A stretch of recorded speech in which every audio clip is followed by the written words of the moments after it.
Hey everyone, Firescale Audiobooks here. If there's a novel you'd love to hear more of, you can support us on Patreon or Ko-fi. Depending on your tier, I'll make extra parts just for the stories you're most excited about. Usually I can only upload 4 to 5 parts of each novel, but with your support we can go beyond that. And of course, don't forget to hit subscribe. It helps more than you know. The students who had already been assigned looked at Zhang Fan. They wanted to see which school this Asian would be assigned to. The professors also looked over. They were more curious than the students about which school this kid would be assigned to after spending the whole holiday in the academy. Hermione looked at Zhang Fan with her big, beautiful eyes. It would be best if Zhang Fan was assigned to Ravenclaw, but it wouldn't be a problem for him to be assigned to another school. After all, both of them were in Hogwarts and would see each other often. The students who weren't assigned to any school also looked at Zhang Fan. To be more precise, as long as it was someone who went up before them, they would pay close attention. They were afraid that they would miss out on the details and embarrass themselves when they went up. Then, under everyone's gaze, Zhang Fan slowly pulled out his wand from his pocket. Seeing Zhang Fan's actions, the professors all had subtle expressions on their faces. Sorting Hat's mouth was agape. The students were also stunned. Wait, you can't. Sorting Hat hurriedly tried to save himself. Clear water spring. Zhang Fan loudly chanted the incantation he wanted, and in the next second, a terrifying amount of water shot out from his wand. Like a torrent, it crazily wrapped around the Sorting Hat. After more than a month as an assassin, Zhang Fan's magic control had greatly improved. He could now control a clear water spell as he wished. The turbulent current rolled into a large ball of water in midair, just like a raisin. The water inside the ball flowed madly, and the Sorting Hat fluttered up and down like a piece of rag. Dumbledore blinked. No one knew what he was thinking. McGonagall's mouth was agape. He was completely dumbfounded. Snape looked like he had swallowed a pound of dead flies. He stared at the scene with his mouth agape. His hands subconsciously opened and closed as if he was trying to catch something. The students exclaimed one after another. After a while, Zhang Fan made a retreating motion with his wand. The ball of water exploded in midair and disappeared into the air. Sorting Hat just happened to fall back onto the square chair. At this moment, the Sorting Hat had long lost its previous vigor. Like a defeated lion, it lay limply on the stool. However, it looked much cleaner and was not as dusty as before. Zhang Fan, you BD, you'll get your retribution. The Sorting Hat sounded like he was about to throw up. Zhang Fan grinned. I'm just trying to prove that I'm not helpless against you. As he spoke, he used his wand to point at the Sorting Hat. A burst of steam rose, and the Sorting Hat became dry again. Seeing Zhang Fan's move, many students began to applaud. She was too good at cursing. Many senior students couldn't do that. It seemed that Hogwarts would have another strong freshman this year. Zhang Fan put on his Sorting Hat and sat on a four-cornered stool. The Sorting Hat said impatiently, I want to go on strike. Go to Hufflepuff. Do you want to die? Zhang Fan said coldly. The student with the Sorting Hat snorted a few times in dissatisfaction, but he did not talk back. He knew Zhang Fan's temper very well. If he provoked her, he would definitely not have a good ending. After a while, the student said helplessly, damn it, you have the nerve to call yourself a freshman? Your brain seal spell is too strong. Even wizards who specialize in keeping secrets don't have such a strong brain seal spell. You're not good at learning, and you're blaming me. The student with the Sorting Hat felt like vomiting blood, even though there was no blood. After a while, the student with the Sorting Hat opened his mouth and helplessly shouted, Slytherin. The dining table with the green and silver flags hung there was a burst of cheers. As an academy where strength reigned supreme, the people of Slytherin would definitely welcome someone as strong as Zhang Fan. Zhang Fan slowly took off his hat. I thought you'd send me to Ravenclaw. I thought so, but after knowing you for so long, I understand that Ravenclaw is too small for you. You're an ambitious wizard, and Slytherin likes ambition. The student with the Sorting Hat shook his head. Zhang Fan looked at it and slowly walked towards Slytherin. Before he left, he said calmly, do you think Slytherin will accept me? The student with the Sorting Hat was silent for a long time. As soon as Zhang Fan sat down at the dining table, a few students subconsciously made way for him. In Slytherin, the strong were respected. Although Zhang Fan was a freshman, his spell just now had proven his strength, so no one dared to underestimate him. A few of the older students squinted their eyes, revealing expressions of interest. They subconsciously stroked the wands in their pockets. A freshman was strong? No matter how strong he was still a freshman. It was not the first time they had seen a talented freshman. Which one of them did not succumb to him? Looking at Zhang Fan's emotionless expression, the old students all showed their displeasure. A student who sat closer to Zhang Fan came over. Hey, freshman, where are you from? What family are you from? Zhang Fan looked at him calmly. It's none of your business. The student's eyes twitched, but he forced a fake smile on his face. Freshman, it's not good to have such a bad temper. Slytherin is not an academy where you can be arrogant just because you know a few spells. The people here are not as weak as Gryffindor. Shut up, I'm not in the mood to talk to you. Zhang Fan casually dismissed the student and looked at the teachers with an interested expression. As expected, under Zhang Fan's gaze, Snape's face turned green. It was actually Slytherin. Snape felt that he was really F***ed up. He had made so many plans to teach Zhang Fan a lesson, but in the end, Zhang Fan was sent to his academy? Could this be considered his nemesis? Zhang Fan smiled in satisfaction. I'm relieved to see that you're so unhappy. Reading books on Labor Day. Unfortunately, I was hoping that he would come to Gryffindor, McGonagall said softly. McGonagall said in a low voice. In the past month, she had developed a good impression of Zhang Fan, a student who was thirsty for knowledge. Professor Flitwick smacked his lips. He should come to Ravenclaw instead. He must have gotten rid of the Sorting Hat just now, so he was assigned to Slytherin as revenge. Snape looked at him indifferently. Professor Flitwick, from what you're saying, it seems that being assigned to Slytherin is a regrettable thing. Sorry, I didn't mean that. Flitwick awkwardly changed his words. As an old Ravenclaw member, he definitely didn't like Slytherin, who had a strong agenda. However, what he thought was one thing, and what he said was another. I'm actually more interested in how the Sorting Hat feels right now. Dumbledore chuckled. Hearing this, the other professors also looked amused.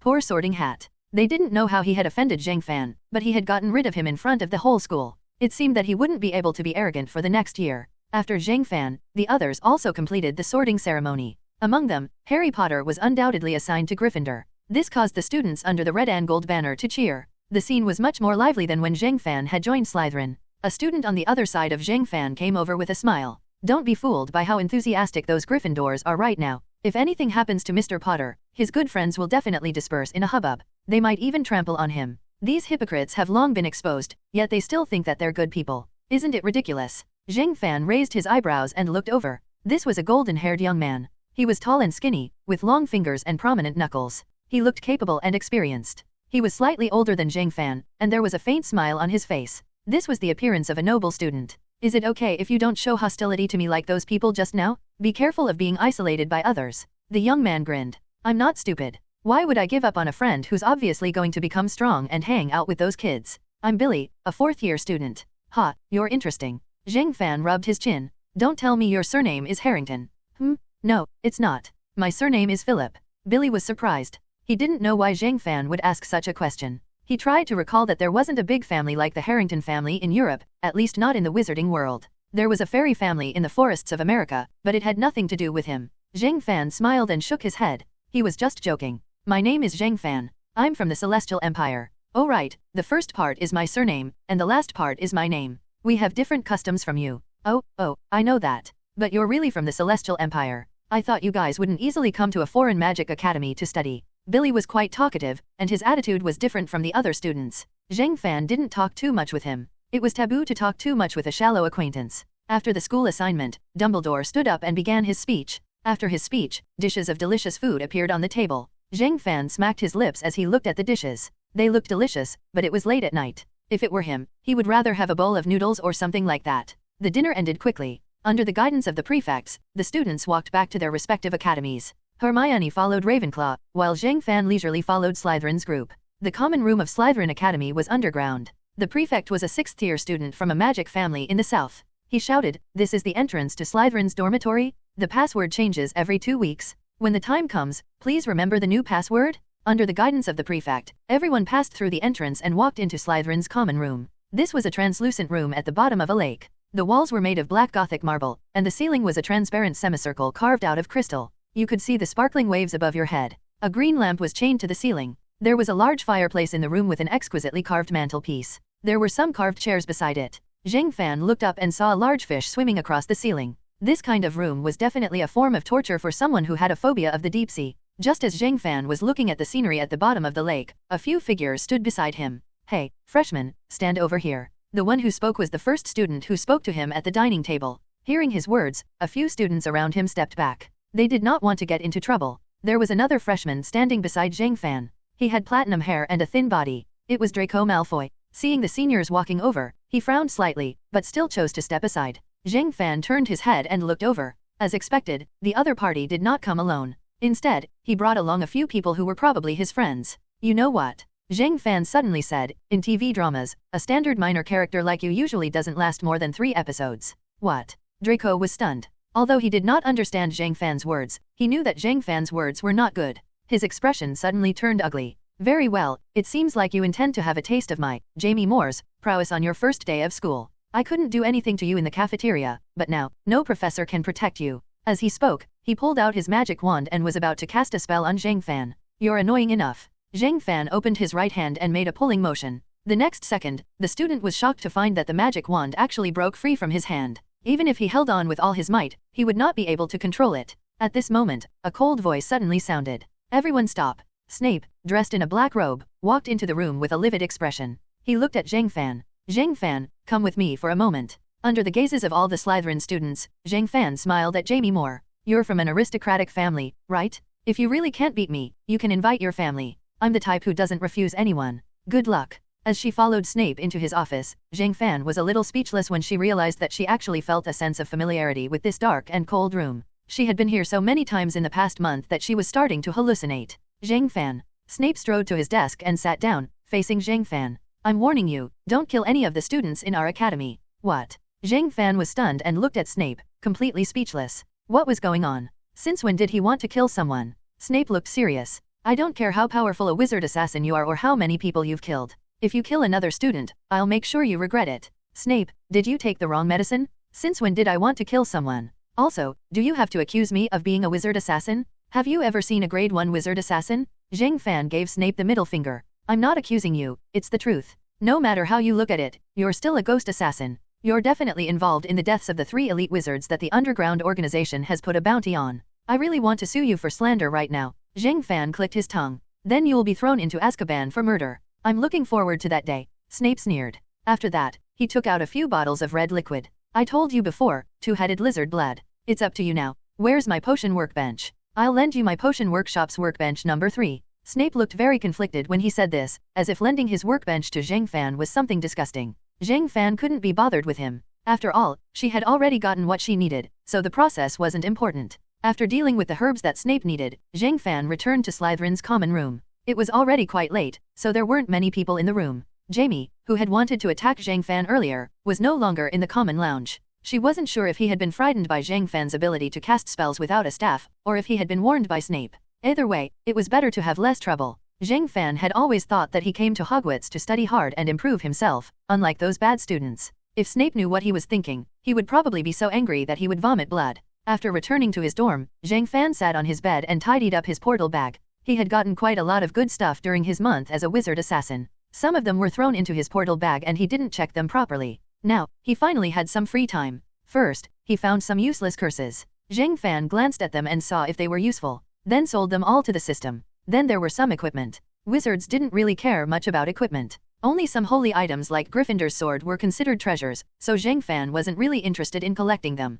Most of them were sold by bears, and only a few of the more interesting ones were kept in his portal bag. For example, the pistol. Zhang Fan took out a small black killing machine from the bag. This thing didn't appear in the original novel, but Zhang Fan knew that it was quite powerful. It could kill an unprepared wizard with a single shot. It would be great as a support weapon. Unfortunately, he already had the white wand, so the value of the gun was greatly reduced. Other than that, there were some speculators, a warning tool that could predict a wizard's danger in advance, some amulets, a tool that could automatically activate a protective armor spell when under attack, and some other things that had been modified by spells. Zhang Fan categorized them and planned to use them when he had time and sell them when he needed to. Lastly, there were some things that he didn't even know what they were for. He kept them after he killed someone, but he didn't know how to use them. Occasionally, the system would bid to buy them, so Zhang Fan just sold them casually. He took out a black stone. It was the third advanced wizard he killed, Yvonne Brewer. He glanced at it with his eagle eye, but couldn't figure out what it was, so he just put it away. System, do you want this? He asked casually. Yes, it can be recycled.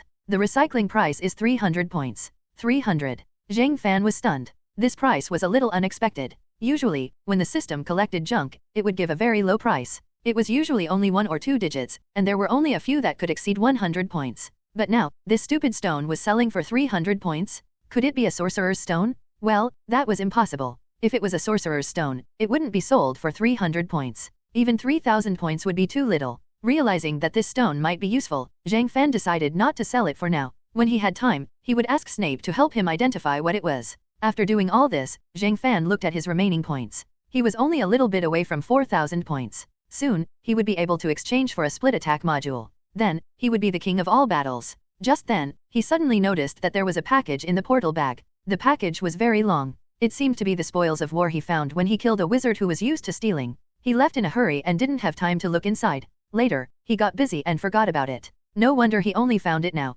Zhang Fan used his eagle eye to look inside the bag. He couldn't help but exclaim softly. Inside the bag was a broom, a very long broom. It was obvious that this was a flying broom, but it wasn't a model that Zhang Fan knew of. He had casually flipped through a book about flying brooms. The contents of the book were all stored in his memory module, but he definitely hadn't seen this one before. After searching through the memory storage module, Zhang Fan suddenly realized what was going on. So that's how it is. The person who asked me to kill this thief is the director of the engineering department of Luminous Wheel Corporation, the company that developed the new flying broom. No wonder that person had an unreleased broom on him. Luminous Wheel Corporation wants to silence him. Tisk tisk. These black-hearted businessmen are really ruthless. He slowly opened the package and switched his eagle eye to night vision mode. The broom's slender, streamlined design immediately entered Zhang Fan's eyes. The broom handle was well maintained. The brown wood was perfectly coated. No matter what angle he looked at it from, he couldn't find a single flaw. Zhang Fan, who didn't have much interest in flying, couldn't help but feel a slight desire to fly when he saw this broom. Reading books on Labor Day, the next morning, Slytherin had their first class.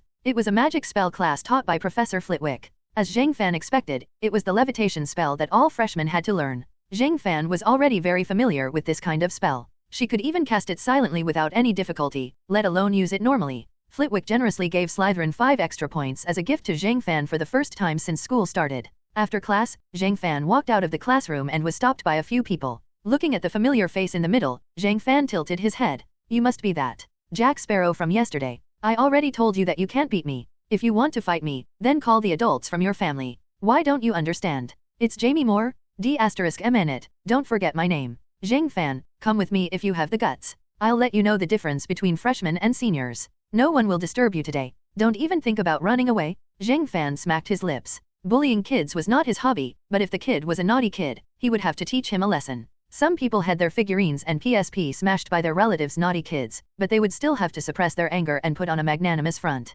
Zhang Fan, on the other hand, could not do that at all. The last time the naughty kid came to his house and broke his phone, he was beaten up and sent home. Because of this incident, the two families did not have any contact. Ahem, I digress. In short, Zhang Fan had no sympathy or pity for kids who did not have self-awareness and lived like princes. Since the other party was asking for a beating, he could not be too stingy. It was just a few magic spells. He could afford it. Okay, let's go, Zhang Fan said with a shrug. Hearing this, Jamie smiled proudly. So what if Zhang Fan was powerful? At the end of the day, he was still alone. Faced with so many friends on his side, he could only admit defeat. At this moment, a voice suddenly interrupted. Hey, Jamie, what are you doing? Gathering so many people to show off in front of the freshmen? If I were you, I would find a hole and hide in it. Hearing this sudden taunt, Jamie angrily turned his head and saw Billy Phillips' annoying face. Billy, you want to interfere with my business? Jamie said coldly. Zhang Fan is my friend. His business is my business, Billy said fearlessly with his arms crossed. Jamie sneered, but before he could say anything, someone beside him laughed and said, Billy, did you eat something wrong?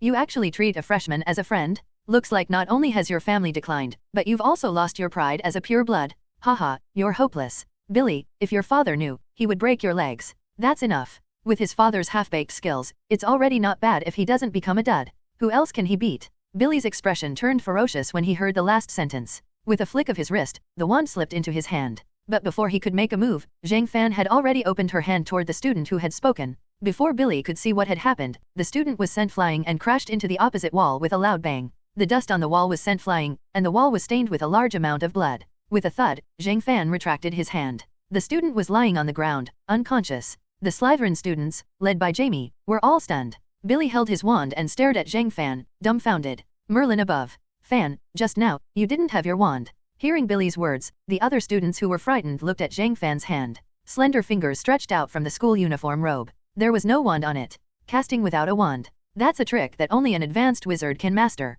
Only Auror can do that. How is that possible? Zhang Fan looked at the students and finally looked at Jamie. Jamie, I didn't call you the wrong name this time, right? Jamie nodded subconsciously. Zhang Fan slowly took out a black wand from his pocket and held it in his right hand. You said before that you wanted to let me know my place and let me know the rules. Now, I'll give you the chance. Take out your wand. If you win, I'll follow your rules. You want to kill me, or you want to regain your face, it's up to you. If you lose, your life will be mine. Life.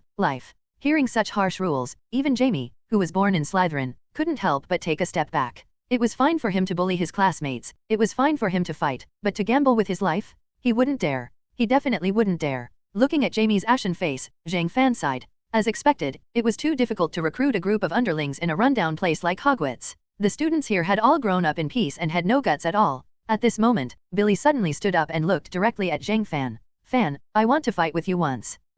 Zhang Fan raised his eyebrows and looked at Billy, waiting for him to continue. The other students also trembled and looked at Billy as if they were looking at a madman. I don't want your life. Fan, I don't want you to follow any rules. I just want to see how strong you are. You want to test my strength. Zhang Fan looked at Billy with interest. Combined with the words of his students, he could roughly guess what Billy wanted to do. He twirled the wand in his hand. Very good. I like people with guts. Billy, if you can defeat me, I'll fulfill any of your wishes. Even if you want to become the next Dark Devil King, I'll grant you that wish. But if you lose, you'll have to follow me and live for me. Are you willing? Billy took a deep breath. His eyes slowly lit up. If it had been anyone else who said what Zhang Fan said, with his temper, he would have been smashed into pieces. But Zhang Fan was different. He could feel that Zhang Fan was telling the truth. He had the confidence and the strength to back it up. This seemingly new man had a terrifying future. He gripped his wand tightly. I swear to Merlin. As soon as he finished speaking, the two of them raised their wands at the same time. Reading books on Labor Day, seeing the faint smile on Zhang Fan's face, Billy did not dare to slack off.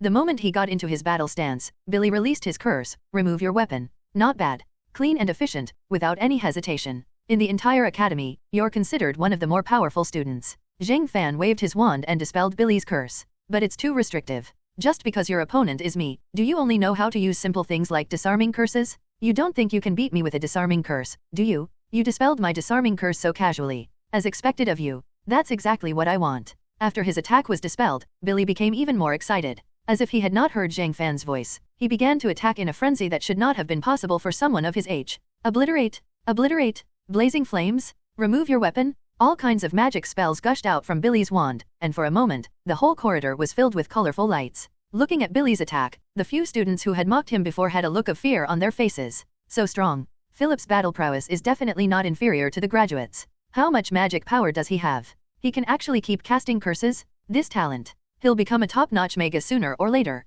In an instant, Billy, a genius student who had concealed his strength for many years, became the focus of everyone's attention. Anyone with half a brain would know that Billy's future achievements would not be low. At the very least, he would be a high-ranking official in the Ministry of Magic. However, these curses were easily dispelled by Zhang Fan, as if they had been rehearsed beforehand. It wasn't that Zhang Fan had high combat instincts, but that he had already seen through the casting time, direction, speed, and so on of these spells with his eagle-eye vision. All he had to do was block the path of the spells according to the judgment of his eagle-eye vision. However, in the eyes of the other students, Zhang Fan's move was simply godly. All of them were cast without a wand. Not once did he take the initiative to attack. All of Billy's attacks had been dispelled flawlessly. At this moment, Jamie subconsciously sat on the ground. He did not dare to imagine how foolish he had been to try and challenge Zhang Fan. Luckily, Billy had intervened midway. If not, what would have happened to him now? Even if he didn't die, he would lose a layer of skin. After a few seconds, Zhang Fan could clearly see that Billy's attack speed had begun to slow down. Although she was talented and strong, she was still a student after all.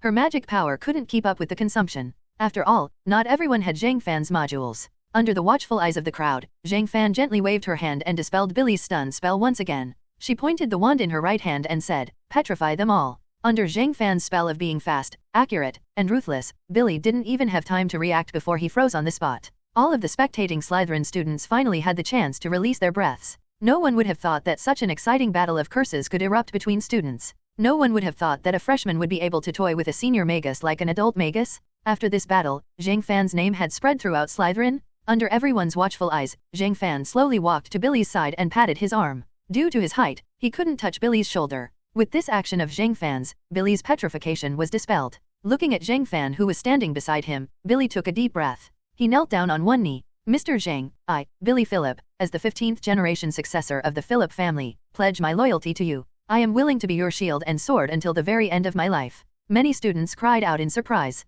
For Magi, oaths were not as casual as for Muggles. The oath that Billy had just made was definitely one of the highest level oaths. Although it wasn't bound by magic, it still represented a lot. At the very least, it would be very difficult for him to pledge his loyalty to anyone else in this lifetime. Looking at Billy who was kneeling in front of her, Zhang Fan smiled. I accept your loyalty, Billy. From today onwards, you are my first follower. Hearing Zhang Fan's words, Billy couldn't help but feel a surge of passion. As someone who had no doubts about Zhang Fan's potential, he absolutely believed that Zhang Fan's future would be great. If he could become the first follower of such a great figure, he would definitely become a legend in the future. After that, half a day passed without any disturbances. Even without using Eagle Eye to determine hostility, Zhang Fan could feel that the number of people who were against him had decreased significantly. Students who could join Slytherin were not fools, except for Crabbe and Gore. Because of this, after they understood Zhang Fan's true strength, they definitely wouldn't be as hostile towards him as they were at the beginning. Humans were like this. When you were slightly stronger than them, they might be jealous of you. However, when you were much stronger than them, they would only revere you.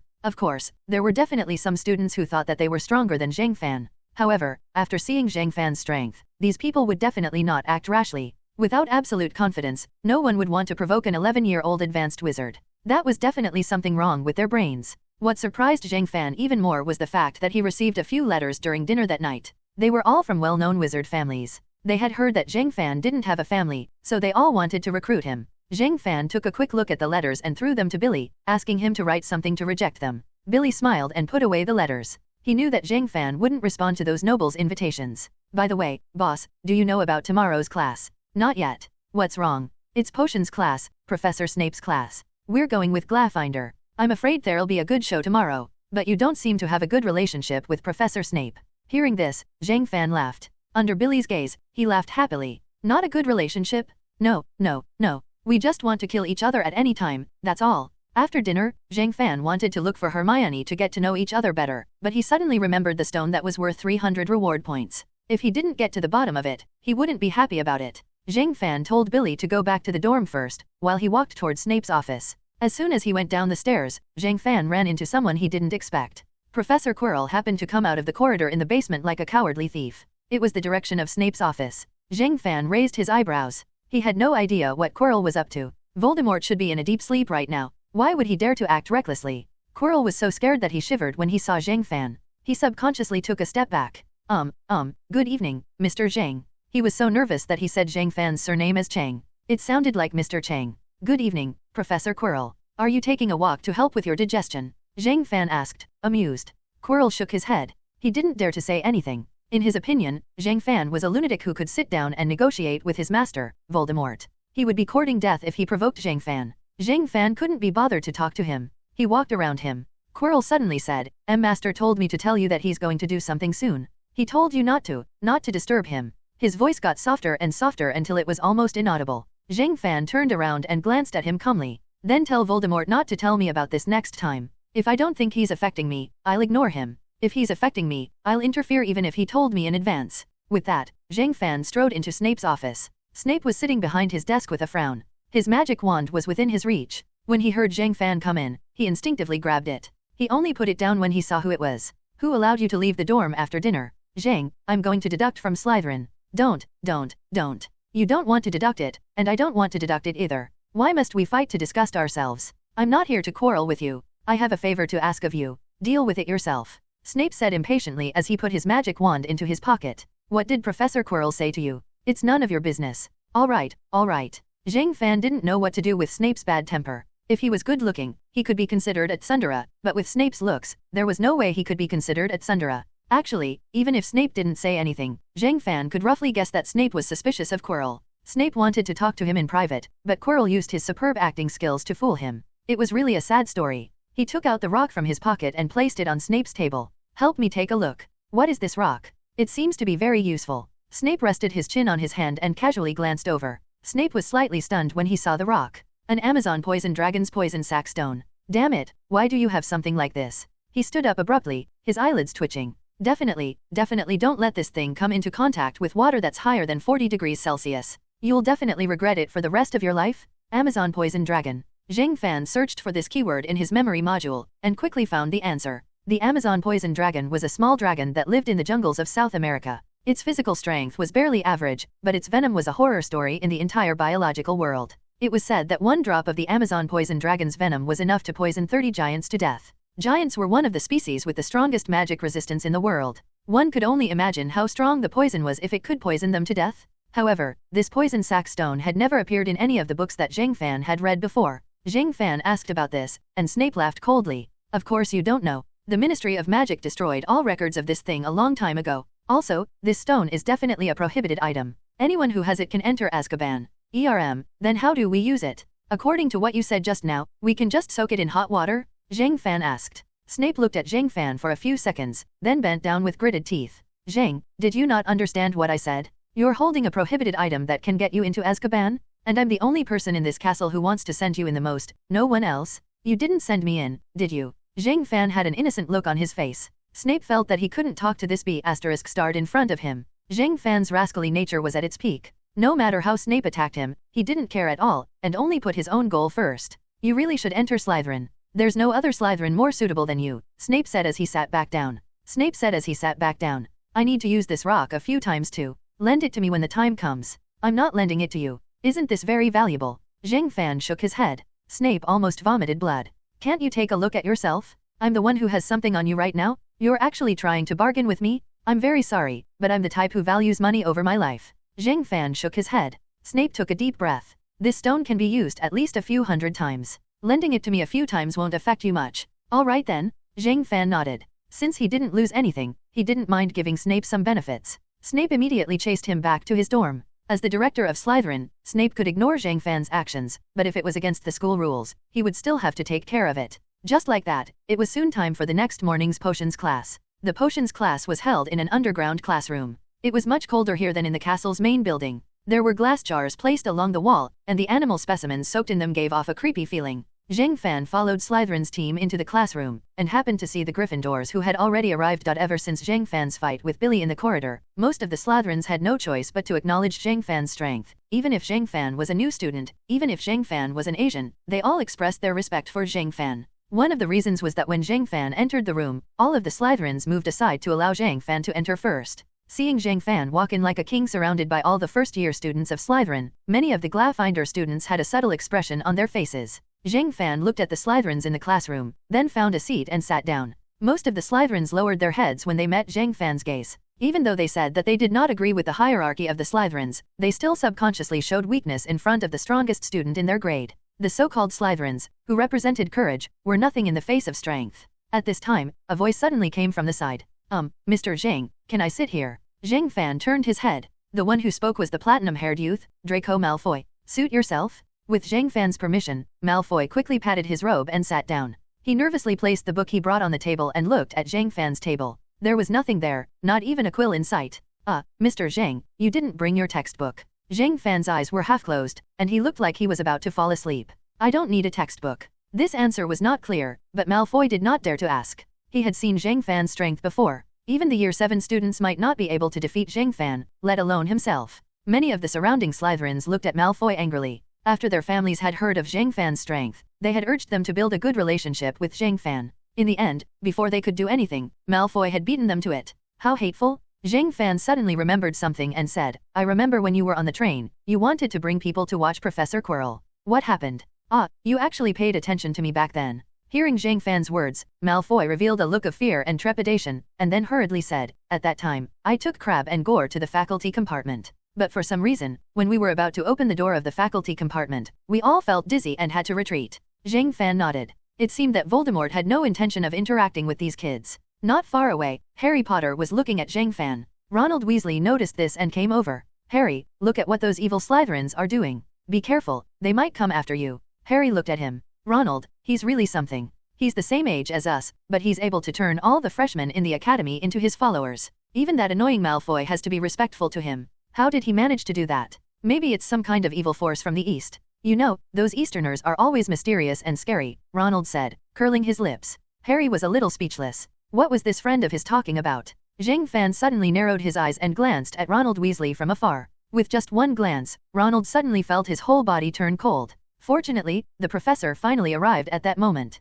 Snape was still wearing his most iconic black robe. Even the undershirt was black. Together with his black hair, his whole person seemed to exude a dark and evil aura. He was like a big bat, sweeping across the entire classroom. Finally, he stopped firmly on the podium and swept his sharp gaze across the entire room. When he saw Zhang Fan, he curled his lips slightly. When he saw Harry Potter, his eyes suddenly filled with hatred. Zhang Fan saw it very clearly. It seemed that Snape's hatred for Harry Potter was not fake. This man was very mysterious and very contradictory. He did hate Harry, but he also protected Harry. You are here to learn the precise science and strict craftsmanship of making this potion, Snape said. His voice was slightly louder than a whisper, but everyone heard every word he said clearly. This was one of Snape's language skills, and no one dared to cause trouble in his class. Since there are no silly people waving their wands around here, many of you won't believe that this is magic. I don't expect you to truly understand the beauty of the white smoke coming out of the pot that's simmering over a slow fire. You won't truly understand the mysterious power of the liquid that flows into people's veins, the magical power that makes people lose their minds. I can teach you how to increase your reputation, create glory, and even prevent death, but there must be one condition, and that is that you aren't the kind of idiots that I often meet.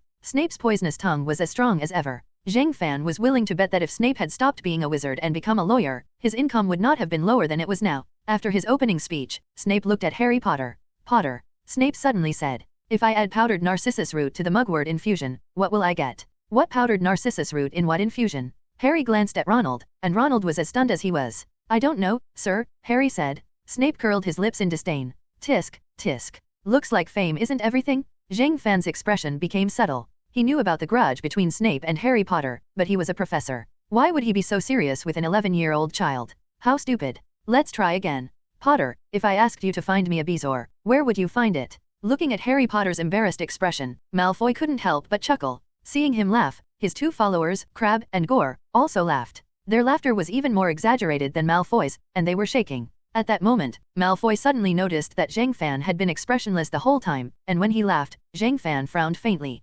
Realizing that his superficial behavior might have annoyed Zhang Fan, he hurriedly whispered to Crabbe and Gore, "Stop laughing, have some self-control." "I don't know, sir," Harry Potter whispered. He had seen what had happened to Zhang Fan from afar, and he couldn't help but feel a little grateful to Zhang Fan. Snape didn't need to turn around to know what had happened. Zhang Fan was a precocious person, so he definitely didn't like Malfoy who made fun of others. Snape didn't intend to interfere in this matter either. "I don't think you've read a single book before school started, have you, Potter?" Snape said coldly. He then turned around to look at Zhang Fan, who hadn't reacted at all. "Zhang Fan, you answer this question." Zhang Fan rolled her eyes. "The solution is the water of life and death. The bezoar is in the stomach of the cow. Professor, if you have the time to test a student who knows nothing, you might as well teach others how to make magic potions." Hearing Zhang Fan's words, even the Slytherins were shocked, let alone the Gryffindors. How much courage did she have to speak to Snape like that? Ronald sucked in a breath of cold air. He doesn't want to live anymore. Harry Potter was also dumbfounded. Under everyone's gaze, Snape narrowed his eyes and looked at Zhang Fan.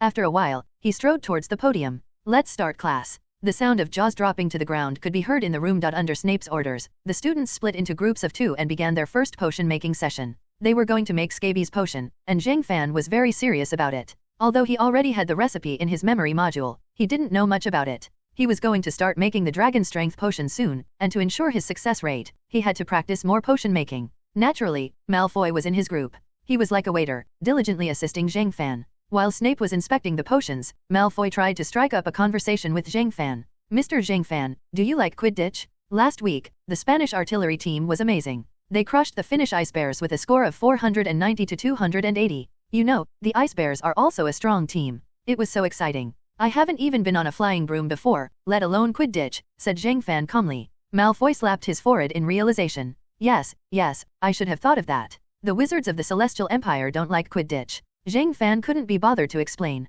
He was concentrating on removing the tip of the porcupine thorn in front of him. Malfoy was stunned when he saw what Zhang Fan was doing. Sir, I think this step is wrong. The book says that you should put the porcupine thorn in whole." "What?" Zhang Fan was stunned. He didn't expect to make such a low-level mistake. He quickly flipped through the recipe in his memory module. His steps were exactly the same as the book, but when he looked down at Malfoy's textbook, he realized that there was a difference. He looked at the book in his memory module again, and realized that the title of the book was different. Malfoy's book was a standard potion-making textbook, but Zhang Fan's was using Snape's potion-making notes. Snape's method was definitely correct. His method was often better than the textbooks when it came to handling daily potions. With that thought in mind, Zhang Fan threw the porcupine quill into the crucible without any hesitation. Seeing his actions, Malfoy took a few steps back in fear, afraid that the potion would explode and spill all over him. However, the explosion he imagined didn't happen. Instead, the potion in the crucible turned out exactly as described in the textbook. Perhaps it was because Malfoy's movements were a little too loud, but Snape noticed them and walked over. Looking at the medicine in Zhang Fan's crucible, he showed a surprised expression. "You've memorized everything." He was referring to his notes on potions. The moment he saw Zhang Fan's potions, he knew that Zhang Fan had used a method that he had modified. Many of these little tricks could have a significant impact on the potions industry, but he had not reported many of them. Firstly, it was too troublesome. Secondly, he hated the Ministry of Magic. "Yes, I've memorized it all. It's very useful." In the field of potion-wondering, Zhang Fan was not stingy with his praise for Snape. It was hard to find a potion-wondering master like Snape in the entire world. He might even need Snape's help with his Dragon's Strength potion. The so-called Dragon's Strength potion was a potion that used materials such as the blood of dragons to forcefully improve the user's physique. It was especially suitable for wizards who had powerful magic but had problems with their bodies. Zhang Fan happened to be in a similar situation. With the help of the Advanced Energy module, his magic was very strong. It was so strong that most wizards could not compare to him. However, his body was very young and weak, and could not afford Zhang Fan's casual use of magic. Therefore, in order to quickly improve his strength, Zhang Fan needed this dragon's strength potion very much. Snape smacked his lips when he heard Zhang Fan's reply. He really didn't expect Zhang Fan to really read through his potion notes after taking them away. Not only did he read through them, but he even memorized a series of common and practical potion recipes. Although he didn't want to admit it, Zhang Fan was indeed one of the future hopes of the potionering industry. Zhang Fan is the first to complete a potion. Extremely high completion rate. Reward, Slytherin 10 points. The room was filled with a cheerful atmosphere, but Gryffindor's side was not as happy. Before they could even hiss at Slytherin, something happened on their side. One of the students had exploded the potion, and the potion had splattered all over the place. It was probably because he had made the scabies potion the wrong way. Whoever it touched would have large scabies. Snape angrily walked over to deal with the situation. Malfoy continued to speak to Zhang Fan. Mister, we'll have flying lessons in 3 days. Coincidentally, it'll be with Gryffindor. It'll be very interesting. Flying lessons. Zhang Fan showed an interested expression. However, he did not have much confidence in the flying broom. After all, it was not like driving a car. As long as you had experience, you could do it step by step. It was more dependent on talent, just like Harry Potter. While thinking, Zhang Fan poured out the potion from the crucible and poured it into a bottle. Following this action, the system's voice sounded. First potion creation completed. Completion rate, S. Reward, 1 normal lottery draw. 150 reward points. Zhang Fan was stunned at first, then couldn't help but become excited. With the 150 fate points and the income from selling the spells, he now had 4,000 fate points. He could buy the split attack module now. In a good mood, Zhang Fan took advantage of his good luck and started the lottery draw. Normal lottery draw begins. Congratulations, host, for obtaining Omnipotent Mount. This module is not a necessity. Would you like to install it? Zhang Fan took a deep breath and resisted the urge to laugh out loud. The lucky draw function was indeed a considerate 5 stars. After class, Zhang Fan casually dismissed Malfoy, who wanted to return to the dormitory with him, and walked towards Ravenclaw Academy. Ravenclaw's common room was in the Ravenclaw Tower on the west side of the castle. It was not far, and Zhang Fan quickly found the entrance. Upon seeing Zhang Fan, the eagle-shaped knocker on the door greeted him. Good afternoon, sir. If you want to enter, you have to answer my question first. Very Ravenclaw style of opening the door. Ask away. Zhang Fan shrugged. If you don't say it, you will say my name.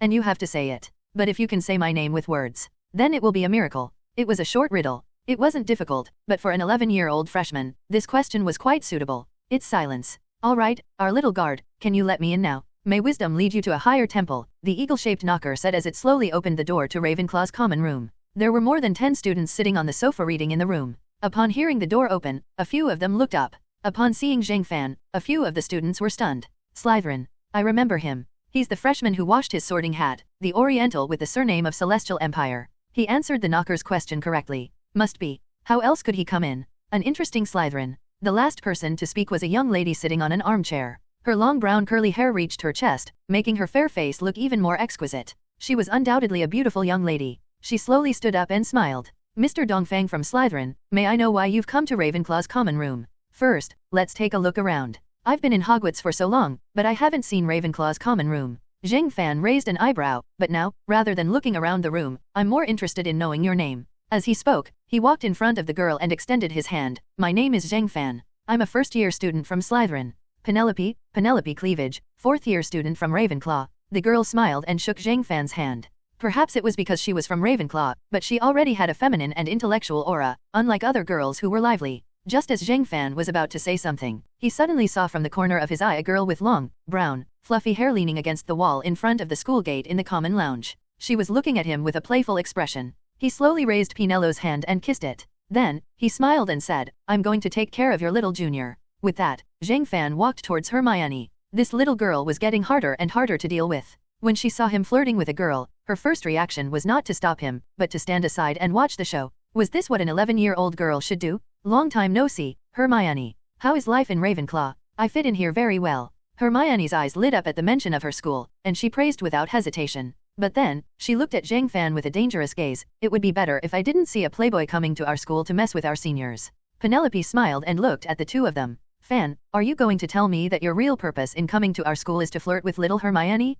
Then you better be careful of us seniors. We won't let you flirt with such a cute and smart little Hermione. I'm not. He flirted. Hearing Penelope's words, Hermione immediately became unhappy, and Zhang Fan couldn't help but laugh. I heard that you fought with someone with magic yesterday. Were you hurt? Hermione asked worriedly. Don't worry, it's just a spar. Everyone knows what they're doing, Zhang Fan said. In fact, it wasn't a fight. He was just testing Billy's strength, but there was no need to say such things in front of so many people. At this time, a few more students from Ravenclaw came over. Maybe it was because of Ravenclaw's student selection, but there were more female students than male students, and those who came to look for Zhang Fan were all girls. Hey, handsome, are you Hermione's boyfriend? Yes. Zhang Fan admitted without hesitation, but Hermione denied it. He's not. He's just a dangerous playboy. Stay away from him, or you won't know when you'll be fooled by him. Why does it sound like you're saying, you're not allowed to take anything that belongs to me? Someone teased. Hermione's face reddened. Suddenly, a student asked, Fan, I heard from Professor Flitwick that you're a very smart student.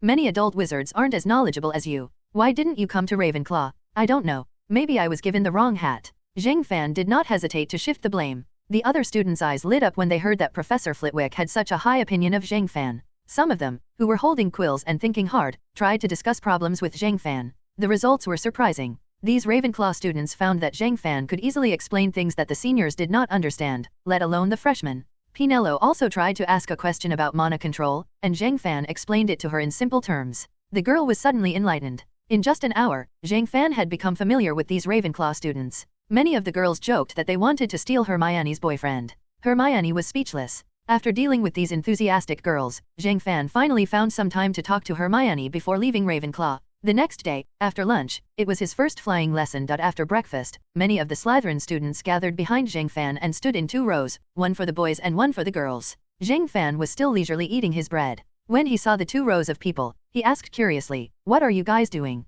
Lining up to jump off the building? Billy coughed and hurriedly said, That's not it, boss. Isn't today the flying lesson for the first years? We have a rule in Slytherin. When we're outside the castle, we have to follow the leader of the group. Although the first years don't have a leader in name, everyone has already agreed that it's you. Why didn't I know about this rule? Zhang Fan asked curiously. Billy looked at him speechlessly. Because every time the prefect and the head of the student council asked for a meeting with the leader of the group, you refused. Of course you didn't know. Oh. Zhang Fan didn't feel like he was causing trouble for others. He continued to eat his breakfast leisurely. When he was done, he stood up and looked at the 2 rows of students behind him. Flying lesson, right? Who knows where it is? Come out and lead the way. Sir? I know.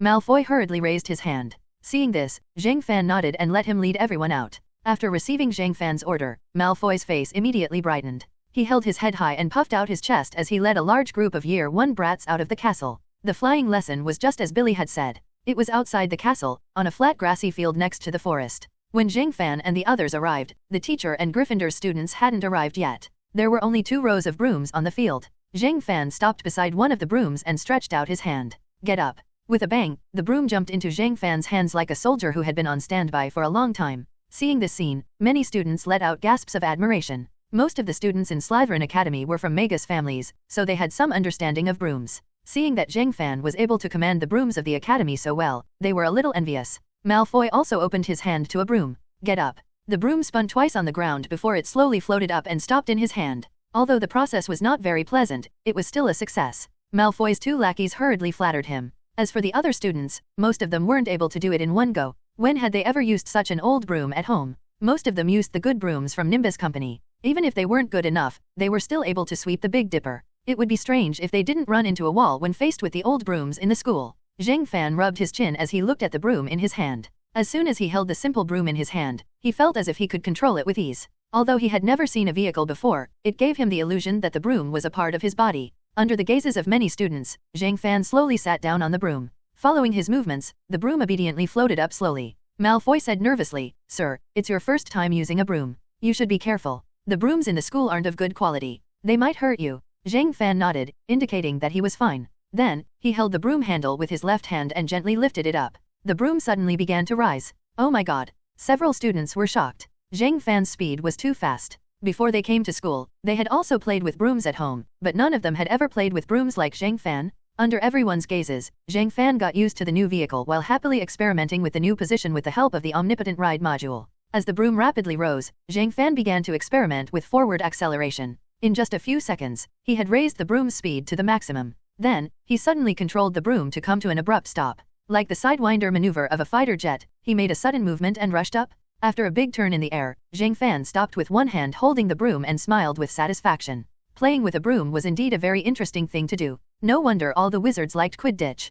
Playing with a ball in the sky was really a magical experience. For a brief moment, Zhang Fan almost felt that flying in the sky was more enjoyable than making money. In less than a second, this terrifying thought was kicked out of his mind. The reason was simple. If you wanted to fly, as long as you had enough gold coins, you could do it. But if you didn't have money, you couldn't even afford to eat, let alone fly. Yes, he was too quick-witted. Seeing Zhang Fan's actions, the audience immediately cheered. One of the Slytherin students was stunned. Wait. Malfoy just said that this is Zhang's first time riding a broom. Hearing his words, the other students were stunned. First time? His first time riding a broom, and he could ride it better than the members of the school team. Did he have to be so cool? Now that you mention it, that's true. I also heard that brooms are not popular in Asia. Most Asian wizards choose to use flying carpets, and no one in Daxia plays Quidditch. I'm afraid Zhang Fan has never ridden a broom before. A student said loudly. My god, is there any justice in this world? We're all new students, but Zhang Fan is strong in magic and has a lot of knowledge. Now, even the broom is his strongest talent. Is there any way for us commoners to survive? I've only seen someone use that move in the Quidditch World Cup. Most people don't even dare to try such a high-speed flip. Amazing, it's amazing. Not far away, a large group of Glyffindors who had just arrived were also stunned by the scene.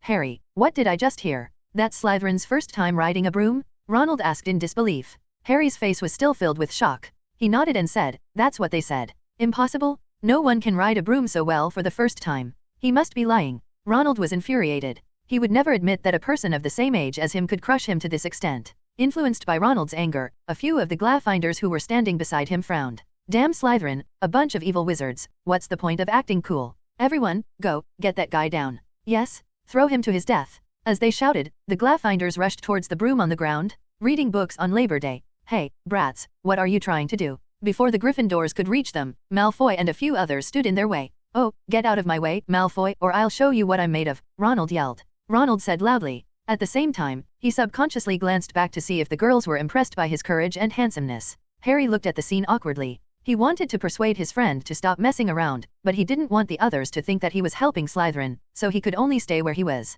Malfoy sneered, you're just a useless Weasley. What do you want me to see? See how poor your family is? Malfoy. Ronald roared, waving his fist as he charged forward. Malfoy subconsciously took a step back, but before Ronald could reach him, he slammed into an invisible wall, and his whole body was plastered to it. The students looked at Zhang Fan, who was sitting on the broom in midair. He was putting his wand away. Let's stop this nonsense. Students of Slytherin, return to your positions. The professor will be here soon. Don't embarrass yourself. Hearing Zhang Fan's words, the students of Slytherin hurriedly returned to their positions. Malfoy, on the other hand, was still provoking Ronald and the others with his expression. The Gryffindors couldn't help but be furious. Zhang Fan slowly lowered his altitude and looked down at the first-year students of Slytherin. Come on, all of you. If anyone can catch my robe in the air, I'll fulfill one of your requests, no matter what it is. Hearing Zhang Fan's words, the Slytherin students were shocked. Zhang, how can you do that? You can't do that. That's not fair. The eyes of the Gryffindors lit up. They had all seen Zhang Fan's strength, and it was impossible for them to have an advantage over her in terms of magic. However, brooms were different. It was their first time playing with a broom. Even if Zhang Fan was more talented, what could she do? He had so many people on his side. Under the Slytherin's gaze, the students of Gryffindor acted as if they had eaten stride. One by one, they rode on their flying brooms and soared into the sky. Among them, 5 or 6 students who didn't have high innate talents fell to the ground as soon as they took off and cried out in pain. In addition to those who didn't participate in the fight from the beginning, only 4 of them managed to fly into the sky. Among them, Ronald Weasley took the lead. Looking at Zhang Fan's leisurely appearance, he didn't know why, but he felt more and more angry. Why was there such a huge gap between them when they were both freshmen? Why were their parents so useless while they, the Slytherins, could live a life of luxury? He hated Slytherin. He hated every Slytherin. And now, it was time for revenge. Although Ronald Weasley wasn't very powerful, it wasn't his first time playing with a flying broom. He had played with it at least a dozen times at home. No matter how talented Zhang Fan was, there was no way she could beat the 4 of them. Moreover, Zhang Fan was a Celestial who had never come into contact with Quidditch before. He looked at his 3 companions behind him and shouted, let's go.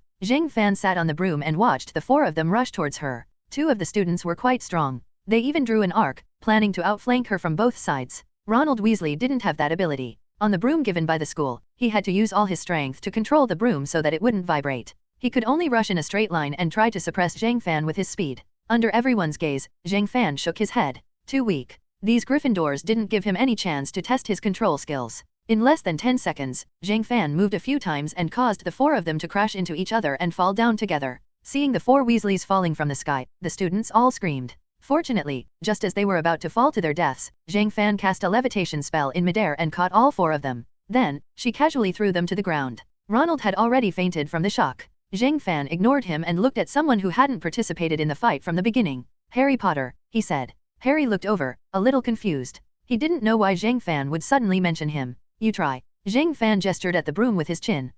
You mean riding a broom? Sorry, I can't do it. I've never played with a broom before. Harry said, a little embarrassed. Zhang Fan smiled and shook his head. That's okay. You have talent, Harry Potter. Your father is a great ball finder. You can do it too. I believe in you. Hearing Zhang Fan's words, Harry felt his blood suddenly flow faster. Growing up, he hadn't heard much praise from others. Even when he came to Gryffindor, everyone was close to him because of his reputation. He had lived in oppression since he was young, so he was very sensitive to these things. Zhang Fan's words of "you have talent, I believe in you" almost made Harry tremble. As for Zhang Fan saying that his father was a ball finder, Harry didn't care too much. Under Zhang Fan's gaze, he took a deep breath and walked to the broom. He reached out and picked it up, imitating the way the previous Gryffindors had done. Then, he gently pushed with his legs and the broom rose into the air. Seeing Harry Potter's actions, the Slytherin students had different expressions. They realized that Zhang Fan's choice of Harry Potter wasn't without reason. This kid was really talented, more talented than any of the seniors they had ever seen. Harry really did it.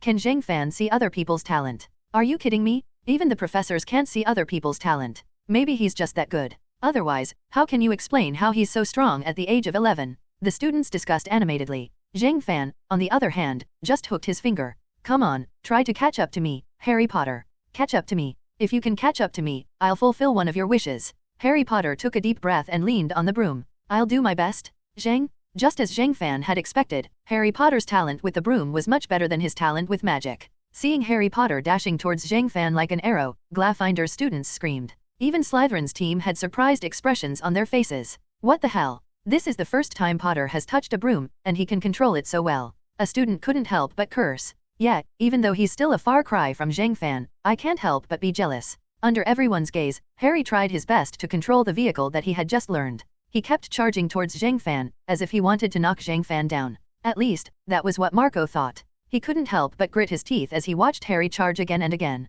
Damn that Potter. If he hurts Sir, he won't be able to bear the responsibility. As Harry Potter chased after Zhang Fan, it was as if Zhang Fan was deliberately creating pressure for himself. Every time Harry's hand reached out, he would find the best position to dodge. Watching him fly, people couldn't help but have the illusion that it was easy to learn how to use the flying broom. Through these detailed operations, Zhang Fan gradually got the feeling of using the flying broom. He was no longer like at the beginning, when he completely relied on the omnipotent riding module to control his body. He began to consciously control the broom himself. In the beginning, this behavior made him almost unable to dodge Harry Potter's charge several times, but he soon got used to it. Although Harry was talented, he was still a newcomer. His skills were not good, and it didn't take long for him to exhaust his stamina and lose. Harry landed on the ground on the broom and looked at his classmates, a little embarrassed. I'm sorry, everyone. I couldn't catch Zhang Fan. He's too good. A few students came forward to comfort him. It can't be helped. Any other freshman wouldn't be able to do it. Sometimes, you just have to believe in the existence of geniuses. Yeah, Harry, you're really good.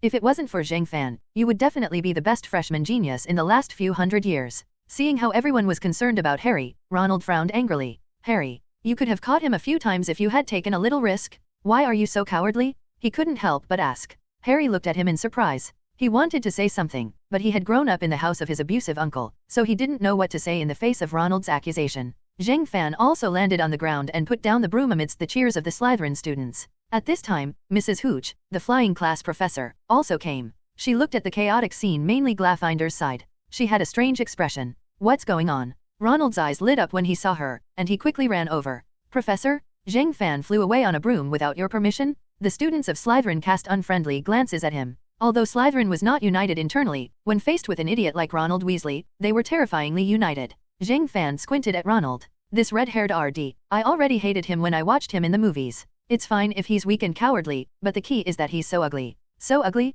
Under Ronald's expectant gaze, Mrs. Hooch glanced at Zhang Fan. Many of the Slytherin students were already unhappy. Professor, 5 of Gryffinder's students used brooms against the rules, including Ronald Weasley. That's right. Mrs. Hooch looked at Zhang Fan, then seemed to think of something. She shook her head. Quiet? All quiet? Class is starting now. What? Ronald looked at Mrs. Hooch in surprise. What was this? Zhang Fan used a broom against the rules, and she was just going to let it go? He quickly said, Professor, just now Zhang Fan. I just said to be quiet? Mr. Weasley, if you insist on messing with the probability, I'll deduct Gryffinder's points. Mrs. Hooch said unhappily. Ronald was stunned, and he couldn't help but look defeated. He looked at Zhang Fan from afar. He had schemed against Zhang Fan and reported him, but the professor ignored him. Zhang Fan must be laughing at him now. Although he thought of this and didn't want to look, Ronald couldn't help but look over. Under his gaze, Zhang Fan was teaching the Slytherin students about flying and didn't pay attention to him at all. Ronald clenched his teeth tightly. Was he not even qualified to be laughed at by Zhang Fan? Looking at Zhang Fan's back, Ronald couldn't help but curse his family.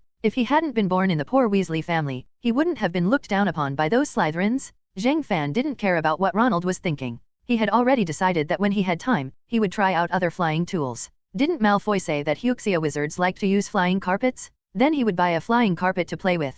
At this moment, a person suddenly walked over from afar. Potter! Potter! She shouted Harry Potter's name and walked over. It was Professor McGonagall. Harry shrunk his neck. He knew that Professor McGonagall must have seen him flying just now. Was she going to punish him now? Professor McGonagall walked over and looked at Harry, then at Zhang Fan. She sighed and said, "Fan, you're the most talented writer I've ever seen. It's a pity that you're not a student of Glyffindor." She patted Harry's shoulder as she spoke.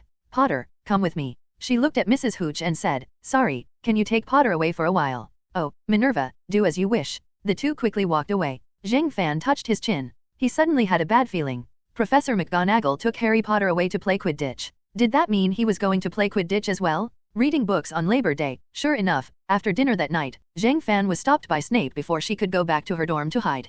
"Zhang Fan, what stupid thing did you do?" Snape brought Zhang Fan to his office and started to scold her. His attitude was exactly the same as some people on the Huxia forum. Zhang Fan clicked her tongue. "What did I do to you again? I'm now a 5-star student at Slytherin. You didn't give me a scholarship, and now you're calling me stupid? McGonagall saw you asking Potter to be your training partner. Now she's applying for an exception to let Potter join the Quidditch team? Do you know what this means? It means that the guy I hate the most in this school is going to be in the most glorious competition?" Snape ignored Zhang Fan's boolsh *t and said angrily. Zhang Fan coughed dryly. "It has nothing to do with me. How would I know something like this would happen? It's fine if you don't know, but it's already happened. You have to do something. How about this? I'll apply for an exception to let you join the Quidditch team. You'll be in charge of educating Potter." Huh? Zhang Fan looked at Snape in confusion. "Are you kidding me? I already said that this has nothing to do with me. Why do I have to do something? Because you're Slytherin's student, and I'm the dean." Snape realized that he wasn't in the right, so he quickly used his status to suppress her. "If I get rid of you, does that mean I'll be the dean?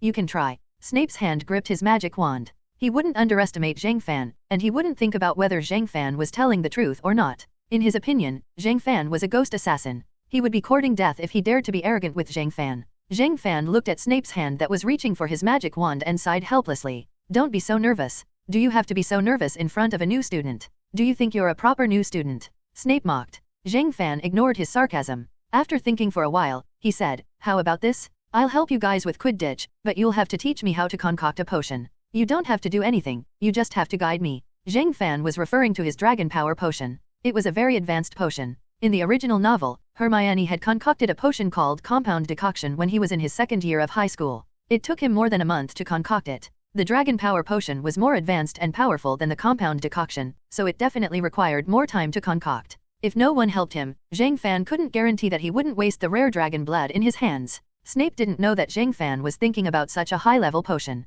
When he heard that Zhang Fan only needed him to teach her how to make a potion, he immediately agreed. "Oh yeah, you also need a broom. I heard that McGonagall is planning to buy a Nimbus 2000 for Potter." "You can't buy something too bad," Snape said. Zhang Fan was dumbfounded. "You mean, you're not going to pay? Professor McGonagall is paying for it himself?" "Ha, you can buy a few brooms just by killing an intermediate wizard. Why do you need a poor professor like me to pay for you?" Snape sneered. Zhang Fan rolled his eyes. He couldn't even be bothered to refute. "How many times have I told you that I'm not an assassin? Sigh, forget it. I don't need you. I'll buy it myself. I'll rely on you for my potion. If you mess it up, I'll make sure the whole of Slytherin suffer." After saying that, Zhang Fan left Snape's office. Snape fell into deep thought as he watched Zhang Fan leave. Was Zhang Fan a ghost assassin or not? Based on the information he had, Zhang Fan definitely had something to do with the ghost assassin. However, Zhang Fan's performance didn't reveal his identity at all. Snape clicked his tongue and decided to ignore this question for now. So what if Zhang Fan was a ghost assassin? He didn't care. Even if the sky fell, Dumbledore would hold it up.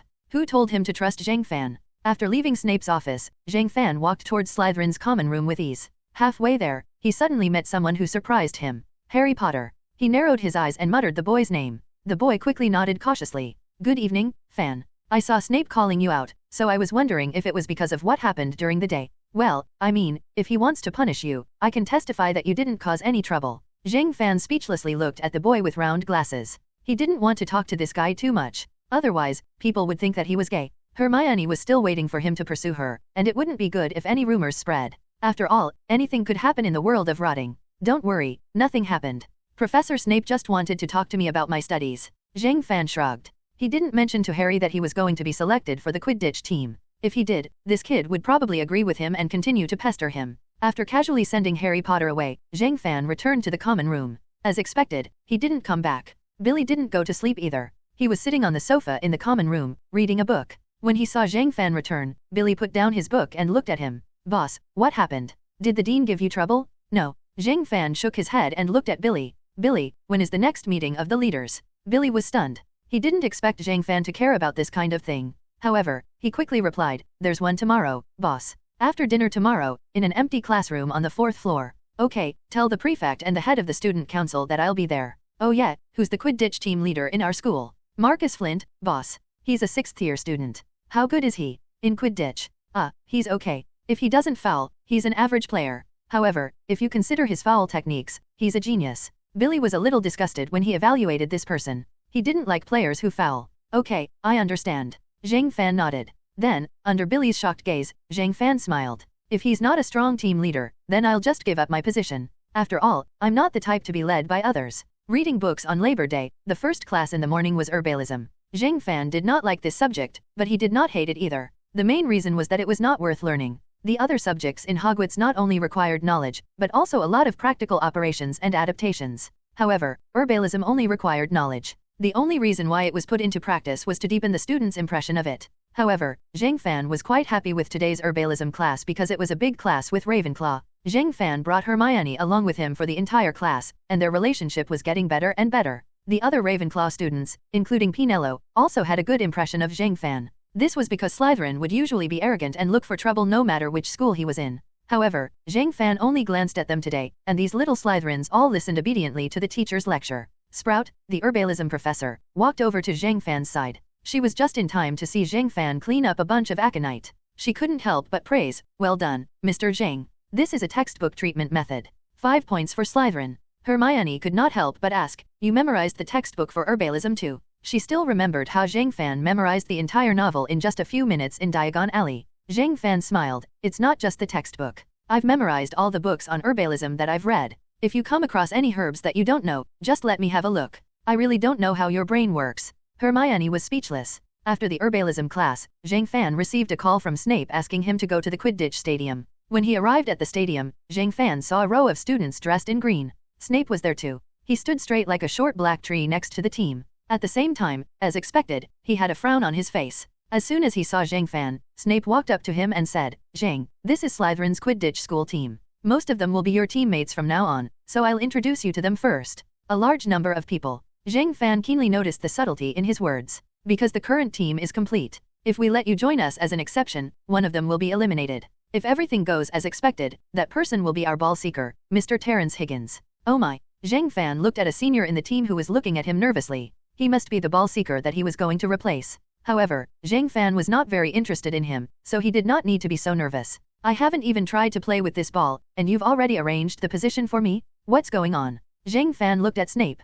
Zhang Fan did not really want to be a spotter, because to him, spotting was too easy. Quidditch was a game played between wizards. It was similar to basketball and football, but the way it was played was more complicated. In a Quidditch team, there were 7 people on each side. 3 of them were called ball chasers. The ball chasers were like traditional football players. Their job was to hug the ball tightly and fly around the field. They would pass the ball to each other and try to let it pass through the opponent's goal. That way, they would be able to score points. The other 2 players were responsible for hitting the walk-off balls. The so-called walk-off balls were 2 balls that could fly on their own. They liked to aim at the players on the field and knock the players off the broom. The batter's job was to hit the walk-off balls away. It was best if they hit the opponent. The last person was the ball seeker. The job of a ball seeker was the simplest, but also the most difficult. They had to catch a ball the size of a ping-pong ball that flew as fast as lightning. That ball was called a golden snitch. Once the golden snitch was caught, the game would be over. At the same time, the team that caught the golden snitch would be rewarded with 150 points. Therefore, for Zhang Fan, finding a golfer was too easy. With the help of eagle vision, the entire stadium was under Zhang Fan's eyes. No matter what it was, nothing could escape his sight. Let alone a small golden snitch. Even if he were to find a stone on the grass field in 10 seconds, he would be able to find it. Hearing Zhang Fan's words, Snape frowned. With your skills, you are the most suitable to be a ball seeker. Moreover, this position can decide the outcome of the game. Isn't that what you like? The surrounding players were surprised. If it was the usual Snape, he would have been angry if someone dared to question his opinion. Why did Professor Snape's temper become so good when it came to Zhang Fan? Zhang Fan didn't answer. He looked at the players next to him. Who is Marcus Flint? Hearing this, a tall and burly guy with a protruding lower lip, who looked like a human-shaped monster, raised his head and said, I am. Zhang Fan nodded. Then, he pointed at Marcus Flint and looked at Snape. Professor Snape, I want to challenge Flint's position. Before I decide which position I want to play, I have to get the captain's position first. What? Hearing Zhang Fan's words, the few players on the team were shocked. It was already unprecedented for a freshman to be able to join the team. He actually wanted to challenge for the captain's position? Although Slytherin had always encouraged internal competition among the students, that was only in magic. Quidditch was different. This kind of sport required a lot of time to practice and familiarize oneself with it. A person who had never played it before, no matter how talented he was, would never be able to beat a veteran. Marcus Flint's expression turned ugly. It was already good enough for this freshman to be a ball seeker, but he actually wanted to covet his captain's position? If Professor Snape wasn't here, he would have gone up and beaten him up? After taking a deep breath, Marcus strode over and stopped in front of Zhang Fan. Kid, get the broom, one-on-one. Outside Hogwarts Castle, on the Quidditch field, two figures soared into the sky at the same time. The rules of the duel between Zhang Fan and Marcus were very simple. Both sides would stand on opposite sides of the field, and the referee, Snape, would throw the ball into the air. Zhang Fan and Marcus could only act when the ball reached its highest point and began to fall. The person who got the ball first would have the right to attack. During the duel, there were no other restrictions other than physical contact and the use of magic. There were a total of 5 shots, and the side that scored 3 times first would win. Zhang Fan rode his broom and drew an arc in the air before stopping on one side of the field. Marcus gritted his teeth and looked at Zhang Fan from the other side. On the ground, the ball chaser, Adrian Poussey, looked at the two in the sky with an expression of disbelief. What kind of joke is this? Flint is a veteran who has played Quidditch for 3 years. And it's his best ghost fly duel? Does the freshman want to die? Yeah, there are more than 700 ways to foul in Quidditch, and Flint knows at least 500. But with Professor Snape around, he won't let the freshman die, right? Shouldn't we prepare a stretcher or something? Sigh, at the end of the day, this Zhang guy is too arrogant. He thinks that he can take on the captain alone just because he has some talent, but he doesn't know how many geniuses the captain has sacrificed. Stop talking, let's just watch the match. Zhang Fan may be arrogant, but he's really good. It's good that he lost this time.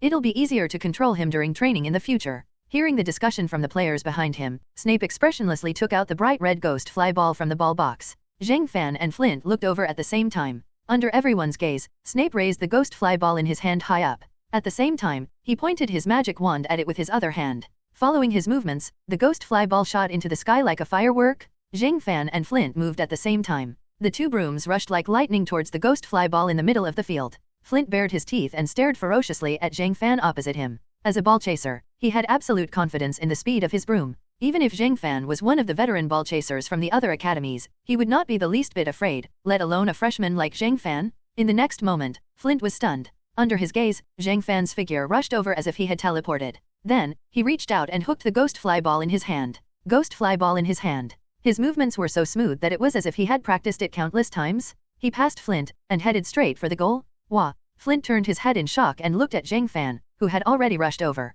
What was this situation? He fans fly shot. Cries of surprise came from the ground. How is this possible? Flint lost in terms of speed. He's a ball chaser? He fan shot, fly ball speed. This isn't magic. Flint must have been careless. Otherwise, there's no other explanation. Under everyone's gaze, Zhang Fan swept across the entire field like a gust of wind. Finally, with a beautiful drift, she threw the ball into the goal. Fly of course, snail above. Flint clenched his teeth so hard that he almost broke them. Zhang Fan slowly flew back. Just as he was about to scold him, Zhang Fan spoke first. So weak, Mr. Captain. With such a weak captain leading them, it's no wonder Slytherin's results are so mediocre. Damn it, don't be so smug. Eastern Monkey, I was just careless. Don't even think about scoring the next 3 goals. Flint roared in a low voice. Monkey. Zhang Fan narrowed his eyes. Who gave you the guts to use that word? Under everyone's gaze, Snape served the second goal. At that moment, a few figures appeared at the entrance of the stadium. The leader was a stocky, short-haired boy. He looked at the stadium and was surprised. Slytherin's players are here for training? How unlucky, there are still people here at this time. A dark-skinned girl walked out from behind him. She looked at the scene in midair and whistled. Look, there are people playing one-on-one. Professor Snape is the referee. What's going on? That's not how you practice. I beg for flowers. 2 identical red-haired boys ran out when they heard the word one-on-one. They followed the dark-skinned girl's gaze with great interest and saw Zhang Fan and Flint, who were standing opposite each other. It can't be. The one on this side of the field is Marcus Flint. Isn't he the captain of Slytherin? The captain is playing one-on-one? What's going on? I heard that Slytherin encourages internal fighting. Maybe it's a fight for the captain's position. Brother, I understand the logic, but who's the guy opposite him? He looks a little familiar. 0, 0. Zhang Fan, it's Zhang Fan. The guy who washed the sorting hat during the sorting ceremony? I remember him. I like his magic. As the seniors chattered, a short boy at the back of the team showed a surprised expression. Mr. Zhang is playing one-on-one with Slytherin's captain? What's the meaning of this? Was he also accepted into the team as an exception? Hearing this, the red-haired twin brothers turned to look at him. Looks like it's not just your privilege, Harry. But it's okay, we won't despise you, Harry. By the way, it's impossible for Zhang Fan to win. What he did was too stupid. That's right. Take a good look, Harry. This is a good example of what not to do. This story will teach you that freshmen need to protect themselves and never confront some lunatics head-on. While the Weasley brothers were arguing, the second ball was already in the air. Flint used all his concentration and controlled the broom to make a perfect corner cut, rushing straight towards the ghost fly ball in the midfield.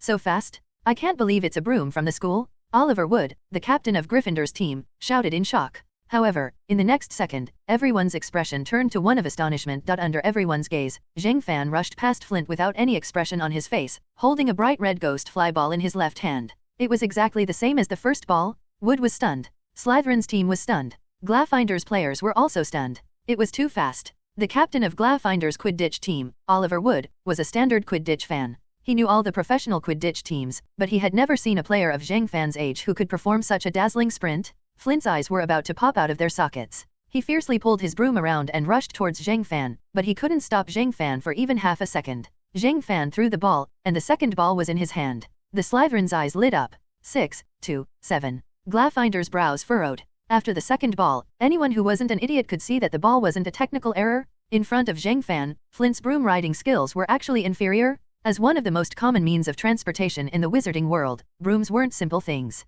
The same brand and the same configuration of brooms could be used differently in the hands of different people. It was like two cars in the hands of two people. One person who knew how to step on the accelerator and clutch, and the other person who only knew how to adjust the clutch and drive normally, would definitely perform differently. As a beginner, Zhang Fan was able to crush the veteran Flint in terms of speed. This made the Slytherin players excited. If Zhang Fan had this kind of ability now, wouldn't he have the ability of a professional player after he started training? Gryffindor was obviously aware of this, which was why Wood's expression was ugly. He subconsciously looked at Harry. If Zhang Fan was really that terrifying, then when they faced Slytherin in the future, they could only rely on Harry's skills to quickly catch the golden snitch and win the game. After the second ball, Flint's expression was obviously anxious. As the captain of Slytherin, he definitely couldn't tolerate being defeated by a freshman. Looking at Zhang Fan, who had returned to his starting position, Flint gritted his teeth and revealed a sinister smile. Genius? This was not the first time he had seen this. Previously, there was also a genius from Hufflepuff who scored 80 points in his first Quidditch competition.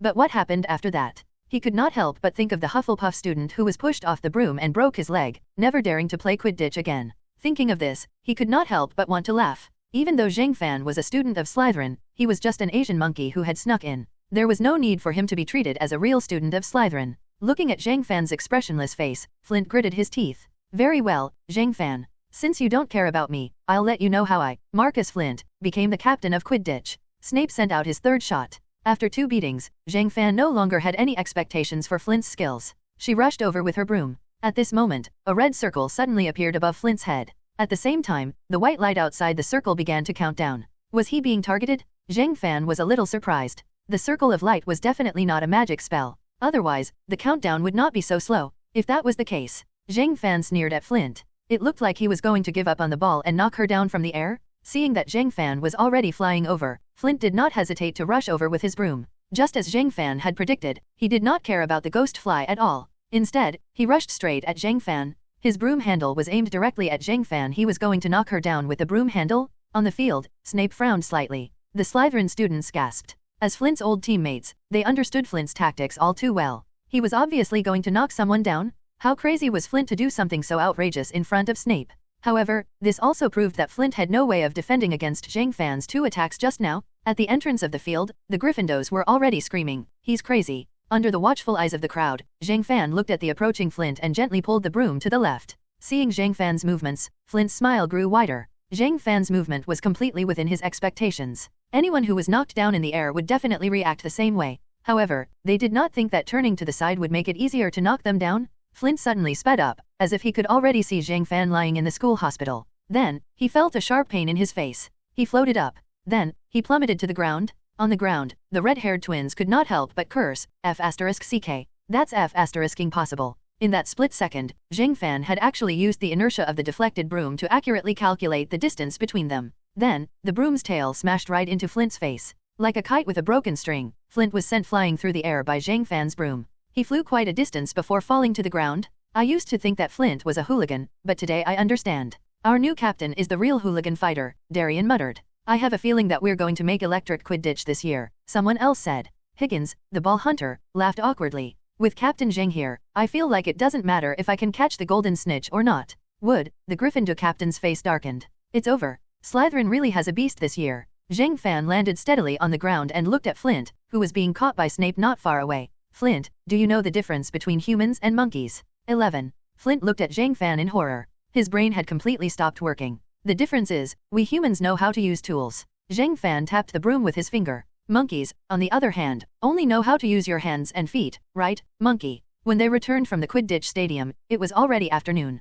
Zhang Fan brought the first-year students to a magic spells class. Since the class was all about theoretical knowledge, Zhang Fan only listened for a short while before he started to study the advanced potions books in the memory module. During dinner, Billy walked over to Zhang Fan and sat down beside him. Boss, the time for the prefectural meeting has been set. Since tomorrow is a rest day, the meeting will be held at 10 a.m. It will be held in the 6th empty classroom on the left on the 4th floor. All of the Slytherin leaders will be there. Okay. Zhang Fan slowly ate his oatmeal and shifted his thoughts away from the memory module. Billy, in your opinion, is longevity a good thing or a bad thing? Billy was stunned when he heard this. He did not expect Zhang Fan to suddenly bring up such a topic. Longevity. For most wizards, it's definitely a good thing, especially for a Slytherin. Who doesn't have a strong purpose in joining Slytherin? In order to achieve one's goal, of course, it's better to live as long as possible and maintain one's combat power. Zhang Fan nodded. Billy was right. Longevity was the dream of most wizards. It was also one of Voldemort's ambitions. However, until now, other than Nicholas Flamel, no one had achieved it.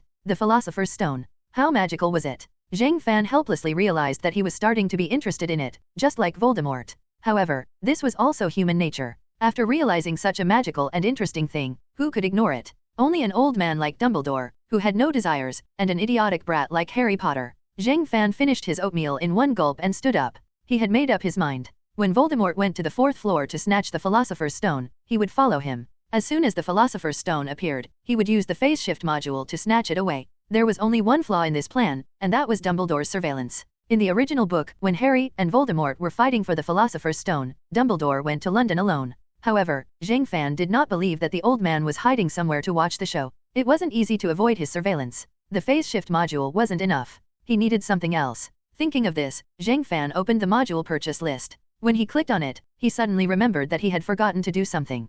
Purchase split attack module, he told the system. Split attack module, 4,000 reward points. Purchase complete. This module is not a necessity. Do you wish to equip it? Load. Roger that. Module loading is complete. One module slot remaining? Zhang Fan looked at his module slot. Advanced Energy Module, Mechanized Mind Module, Hawkeye Module, Basic Memory Module, Phase Transfer Module, Omnipotent Mount Module, and the Split Attack Module that he had just obtained. There were a total of 8 slots. Now that 7 of them were loaded, there was only 1 slot left. Once all the slots were filled, Zhang Fan would have to learn a module switching skill or buy a new slot. That would cost him a lot of points. Therefore, Zhang Fan was not going to buy any new modules unless he had something good that could help him trick Dumbledore. After spending 4,000 points, Zhang Fan only had a little more than 100 points left. He didn't even look at the system interface. He couldn't afford to buy anything anyway. Suddenly, the side door of the auditorium was pushed open. Professor Quirrell rushed into the cafeteria. His scarf was crooked on his head, and his face was full of fear.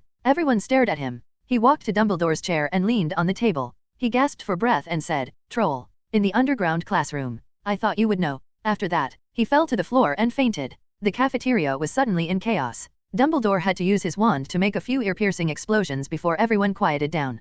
"Prefect," he said in a low voice. "Bring your students to the dorms immediately." Prefect James of Slytherin stood up and began to order everyone to gather. Suddenly, someone tapped Zhang Fan on the shoulder. He turned around and saw Snape with a gloomy face. "Zhang Fan, come with me." Zhang Fan looked at him strangely. "I still have to bring the first-year students back to the academy. Leave that to someone else," Snape said impatiently. He pulled Zhang Fan's robe and walked out. "What's wrong?" Zhang Fan quickened his pace to catch up with Snape. Although the crazy old man looked gloomy, He walked very quickly as if he was being chased. This is a conspiracy. The troll won't appear now. Someone must have done something to use this opportunity to enter the maze. We have to stop him. Zhang Fan looked as if he had seen a ghost. Then why didn't you send Dumbledore to go? Dumbledore will be discovered if he goes. I don't want to go. Zhang Fan rolled his eyes. The maze on the 4th floor was useless. Dumbledore had set up a trap. Only those who wanted the magic stone but didn't want to use it could get it from the trap. Zhang Fan wasn't that noble. He wanted to use the magic stone, so he couldn't get it. Voldemort couldn't get it either, so there was no point in going. Ronald narrowed his eyes when he saw Zhang Fan leave with Snape. When they reached the trap room on the 4th floor, Zhang Fan scanned the area with his eagle eye and said, "Don't worry, there's no one here." "How can you be sure?" Snape frowned. He didn't want to lose everything just because of a small mistake. Zhang Fan grinned. "It's an assassin's special skill." Snape looked at Zhang Fan with a conflicted expression. He didn't know what to say. Was Zhang Fan admitting that he was an assassin, or was he taking the opportunity to mock him? No matter which it was, he had to confirm it himself. Zhang Fan shrugged when he saw Snape rush in. Some people just didn't want to believe others. They had to see it for themselves. Just then, Zhang Fan heard a few footsteps coming from afar. When he turned around, he saw McGonagall and a few other professors running towards him. Zhang Fan raised his eyebrows and showed a curious expression because he saw that Ronald Weasley was also in the crowd. He seemed to be gesturing and saying something. "Over there? Professor? Over there? I saw it. I saw someone sneaking over here." Ronald's cheeks were flushed, and his whole body was emitting an excited aura. He felt like he was about to fly. He had actually seen Zhang Fan and Snape run to the restricted corridor on the 4th floor. What a delightful piece of news. When school started, Professor Dumbledore had clearly said that no one was allowed to enter the restricted corridor on the 4th floor. The two of them had chosen to go there at such a sensitive time when the monsters were about to invade. If this wasn't suspicious, what could it be? Moreover, from Ronald's point of view, Snape wasn't a good person to begin with. He kept deducting points from Ronald's potions class. Maybe he was a dark wizard? As for Zhang Fan, he was even worse. He acted all high and mighty every day, and there was always a group of Slytherins following him around. Even the girls from Gryffindor had a crush on him. How detestable. The two of them were definitely up to no good. When he thought of this, he didn't hesitate to report them to Professor McGonagall. He was smart enough not to mention Snape and Zhang Fan's names. He only said that there were suspicious people so that he could attract the professor's attention. When he thought of this, Ronald felt like he was floating. Only he, Ronald Weasley, could come up with such a clever plan. Sure enough, when he reached the corridor, he saw Zhang Fan standing in front of a room with its door open, looking like he was on guard duty. Ronald's eyes lit up, and he pointed. "Look, Professor, he's there, he's there." With Professor McGonagall in the lead, the other professors pulled out their wands without hesitation. However, when they saw that it was Zhang Fan, they all stopped. "Zhang, what are you doing here? Didn't Professor Dumbledore tell you to go back to the academy?" she asked, puzzled. Zhang Fan pointed inside the room. "Professor Snape was worried that someone had invaded this place, so he dragged me here to check it out. I told him that there was no one inside, but he didn't believe me, so he went in himself." "I see." Professor McGonagall nodded. She knew Snape's personality well. He was a typical cautious person. It was no wonder that he was worried about a monster invasion during a banquet. "No, that's not right. Professor McGonagall, they must be plotting something." Professor Dumbledore said that no one is allowed to enter this corridor when the semester started. Seeing that Zhang Fan had convinced McGonagall with just a few words, Ronald suddenly became anxious. He had finally come across this rare opportunity. How could he let Zhang Fan get away with it so easily? Before McGonagall could say anything, Zhang Fan looked at Ronald, who was pointing at him, and waved his hand. The next second, Ronald's face turned pale. He clutched his hand and squatted down with a muffled scream. His finger, which was pointing at Zhang Fan, was bent at an odd angle, as if someone had broken it. "Sorry, I don't like people pointing at me, especially people with low IQ, Zhang Fan said impatiently. Ronald was an idiot. How dare he accuse others? What a pain in the A. If someone with the same ability as Zhang Fan, or even stronger than Zhang Fan, had challenged him, Zhang Fan would have been delighted. However, an idiot like Ronald had challenged him, which only gave him a headache. If this wasn't Hogwarts, Zhang Fan wouldn't have minded killing someone for free. Professor McGonagall looked at Ronald in shock. "Mr. Zhang, how could you hurt a fellow student?" "Sorry, Professor McGonagall. My mana went out of control. You know, this happens to young wizards all the time," Zhang Fan said with a shrug. Snape had just finished checking the situation inside. He pushed the door open and walked out. He was a little surprised when he saw so many people at the door. Professor McGonagall. He looked at the leader of the group. "Mr. Weasley seems to think that we came to the Forbidden Corridor to do something bad, so he reported us to Professor McGonagall like a righteous hero. That's why Professor McGonagall gave up on the monsters invading the academy and came to catch us two unlucky fellows instead," Zhang Fan explained slowly. Zhang Fan slowly explained. When Professor McGonagall heard Zhang Fan's words, even though he was a little embarrassed, he had to admit that he had made a wrong move. Snape snorted and looked at Ronald with a gaze as if he was looking at a bug. making up facts without verification, disrupting the order of the academy, and even making a professor who should be dealing with a crisis to run errands for nothing. Weasley, you have no idea how stupid you are. Gryffindor deducted 30 points because of you. He then looked at Professor McGonagall with a cold expression. Professor McGonagall, if I'm not stupid, we should be dealing with the monsters now. You're right, Professor Snape. Professor McGonagall sighed helplessly and said to Ronald, let's go back to the dormitory, Mr. Weasley. Filch, please send him back. After saying that, she also looked at Zhang Fan. I'll bring him back in a bit, said Snape.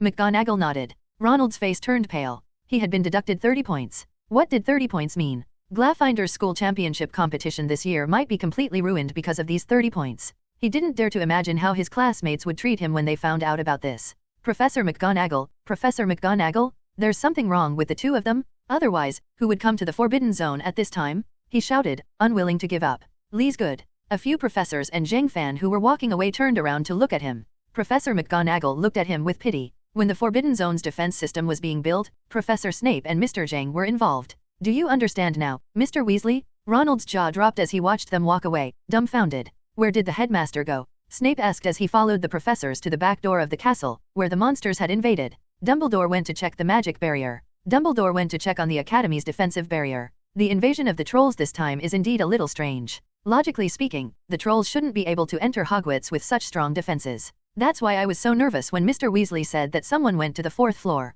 In the end, he was just thinking about the safety of the Academy. You deducted 30 points from him just now was a little. Professor McGonagall spoke for a long time before shaking his head helplessly. Snape laughed coldly. He could tell what Weasley was thinking. That guy wasn't thinking about the safety of the Academy. He was just trying to trick Zhang Fan. Zhang Fan obviously saw through it too, so he broke Weasley's finger with a spell. Snape had to give Zhang Fan a thumbs up for that. Zhang Fan suddenly noticed that Snape's walking posture was a little strange. It was as if he couldn't exert strength with his right leg. He probably got hurt when he rushed into the room with the trap. Zhang Fan thought. They walked all the way to the back door, where a few professors were already waiting for them. Facing monsters like these, everyone was more cautious. From Zhang Fan's point of view, this was meaningless. The 353 trolls' combat power was very average. It was just that it was a little stronger and had higher magic resistance. Logically speaking, any adult wizard should be able to defeat a troll, but these people were so cautious that they were probably used to living in peace for too long. Activating Eagle Eye, Zhang Fan saw the giant monster walking towards them from the other side of the tunnel. It's coming, he said. Snape took out his wand and strode over. Other than McGonagall, he was probably the strongest in terms of combat power. As someone who had studied black magic, he was fearless in the face of a monster. Zhang Fan still had Eagle Eye activated. He was looking for Quirrell. Quirrell must have wanted to take advantage of the chaos to find the Sorcerer's Stone. However, he was unconscious in the hall. How could he find the Sorcerer's Stone? After looking around, Zhang Fan still didn't see Quirrell's shadow, so he gave up. Although Eagle Eye vision had a wide range and could see through things, it was impossible to see through the entire castle. If that was the case, it wouldn't be called Eagle Eye. It would be called GM's Cheat Eye. As for Quirrell, he probably wanted to go to the 4th floor, but he didn't dare to go after seeing Zhang Fan and Snape. Snape stood in front of everyone. The monster happened to walk out as well. When it saw the humans blocking its way, it opened its smelly mouth and roared. Snape's face turned into a disgusted expression. Crush! The crimson curse shot out and hit the giant monster's chest. The giant monster screamed, but it wasn't killed by the curse. Instead, a big hole was torn open, and blood gushed out of the wound.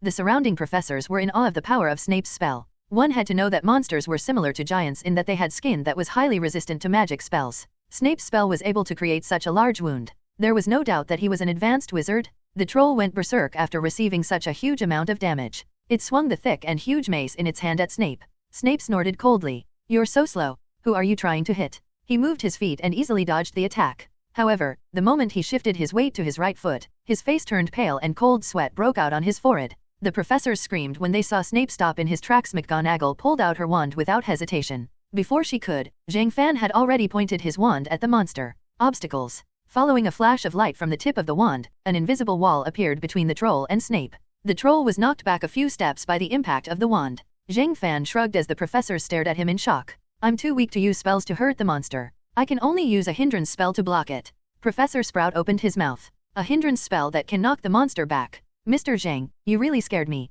Zhang Fan's eyes twitched. He had already restricted a lot of his power. If he hadn't, the hindrance spell could have knocked the monster back. If you're scared by this, you'll be scared to death if I tear the monster to pieces. Snape staggered a little, but he still managed to stand firm. He looked at Zhang Fan and nodded reluctantly to express his gratitude. He was really unhappy that Zhang Fan had saved him. Snape cast another Shattered Bones spell at the wound on the monster's chest. This time, the monster fell to the ground and stopped moving. Its organs had been destroyed by Snape, so there was no way it could survive. After dealing with the monster, Snape put away his wand. Zhang Fan, return to the academy, he said coldly and strode away as if his right leg had never been injured. Zhang Fan couldn't help but want to laugh at how shameless he was. After greeting Professor McGonagall and the others, Zhang Fan followed Snape. Your leg is injured. It was bitten by that stupid dog, Hagrid. That idiot should have been expelled from the academy a long time ago. It's all because Dumbledore is old and stupid that he allowed that idiot to stay in the academy. Snape's leg hurt too much, so he was full of venom when he opened his mouth. Zhang Fan ignored him and asked, if you want to do something, but you don't want anyone to know that you did it, what should you do? Can you use magic to create an alibi? Alibi. Snape was stunned when he heard this unfamiliar word. However, with his understanding, he immediately understood. He looked at Zhang Fan with a cold smile. Who are you trying to assassinate with this method? F***ck, why would I assassinate someone? I'm a good citizen, the law-abiding kind. I just want to know more. Aren't you a professor? Isn't it your duty to answer students' questions? Zhang Fan felt like he was going to break down. This idiot Snape said that he was an assassin again? Snape pursed his lips. If it's me, I can try the shadow potion. Shadow potion. Zhang Fan was stunned. I can create a clone of you.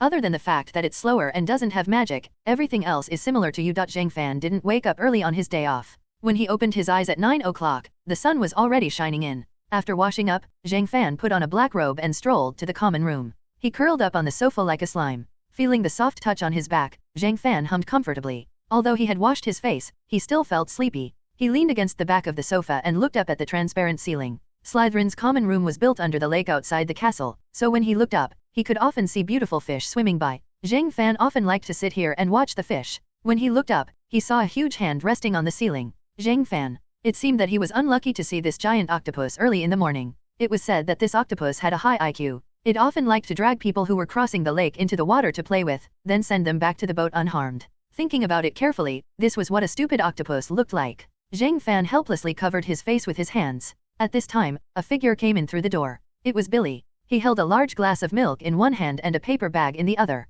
Inside the bag, there were 10 pieces of bread. I knew you just woke up, boss. Billy rolled his eyes. Zhang Fan's laziness was one of the highest in Slytherin. As long as it was a day off, Zhang Fan would never wake up before 7 o'clock. Zhang Fan took the breakfast from Billy and ate as she asked, October. It's almost winter. Billy, time really flies. You'll be in the 5th grade next year, right? I remember that you have to fill out your application for the 5th grade. Have you thought about what you want to do in the future? Billy nodded. Not yet, but it would be best if I could become a high official in the Ministry of Magic. It would be beneficial to my family. Prioritizing your family's interests. Zhang Fan raised his eyebrows. People like Billy were easy to understand. He was a typical descendant of a Western aristocrat who had fallen from grace. He always remembered the glory of his family, and his every word and action was for the sake of reviving his family. As long as you gave him hope, he would follow you to the end. When Zhang Fan stopped talking about this topic, Billy looked at his watch. Boss, the grade leader meeting is about to start. Let's get ready. Okay. Zhang Fan nodded. Who's the leader of the 4th grade? It's me, boss. I always thought that you knew. Billy revealed a sorrowful expression. Zhang Fan grinned awkwardly. He didn't know about this. He didn't expect his follower to be so awesome. After a while, Zhang Fan followed Billy to the 4th floor. Because it was a rest day, there weren't many students in the castle. They didn't meet anyone along the way. They pushed open the door to an empty classroom and walked in. Quite a number of people were already seated in the room. Someone had set up a round table in the middle of the room, surrounded by a circle of chairs. A man and a woman were sitting at the innermost part of the table. Both of them looked refined. They were the leaders of the Slytherin Student Union. Seeing Zhang Fan enter, a tall boy stood up and nodded at him. Welcome, Billy Phillips, the person in charge of the 4th grade, and Fan Zhang, the person in charge of the 1st grade. Zhang Fan recognized this person. It was James, the headmaster of Slytherin Academy. He was the one who led the students back to the academy when the monsters invaded yesterday. Billy expressionlessly took a step back and stood behind Zhang Fan. Seeing his action, several people in the room looked concerned. Zhang Fan looked at James. In the future, when you call me by my name, please follow our Huxia custom. Surname first, given name last. I won't remind you next time. After saying that, Zhang Fan walked straight to the round table and found a seat. Billy sat next to him. The leader of the student union smiled at Zhang Fan. Mr. Zhang, I am the leader of the Slytherin Student Union, Michael Rush. This should be the first time we meet at the headmaster's meeting. Not a bad surname. Zhang Fan smiled. Michael was very pleased with the compliment, and the smile on his face became much more sincere. I beg for flowers. If he knew that Zhang Fan had changed his surname Kong Er to Shit, who knew what kind of expression he would have. The leader of the student council was a pale-faced 7th grade student. She looked at Zhang Fan and Billy and said in a weak voice, "The person in charge of the 4th grade, Billy Philip, I heard that you have become the follower of the person in charge of the 1st grade, Fan. Year 1, Zhang Fan?" "That's right." Billy nodded. Hearing his answer, several people in the room frowned. Among them, the person in charge of the 6th grade was none other than Marcus Flint. He was also the captain of the Slytherin Quidditch team. More accurately, he was the former captain. After being beaten by Zhang Fan, he quit the team. It was said that he did not even mention the word master of Quidditch anymore. Looking at Zhang Fan and Billy, his eyes were clouded. "You're breaking the rules," a blonde boy sitting at the side muttered. Zhang Fan glanced at him, and he immediately turned his head away, not daring to look at Zhang Fan. Everyone present knew that Zhang Fan had just defeated Jamie Moore not long ago, and had even defeated Billy Phillips in a one-on-one duel with an absolute advantage. No one wanted to offend such a fierce person. "Ibby Bridgman, the person in charge of the 3rd grade. You seem to be unhappy with my boss." Billy narrowed his eyes and looked over, slowly raising his right hand.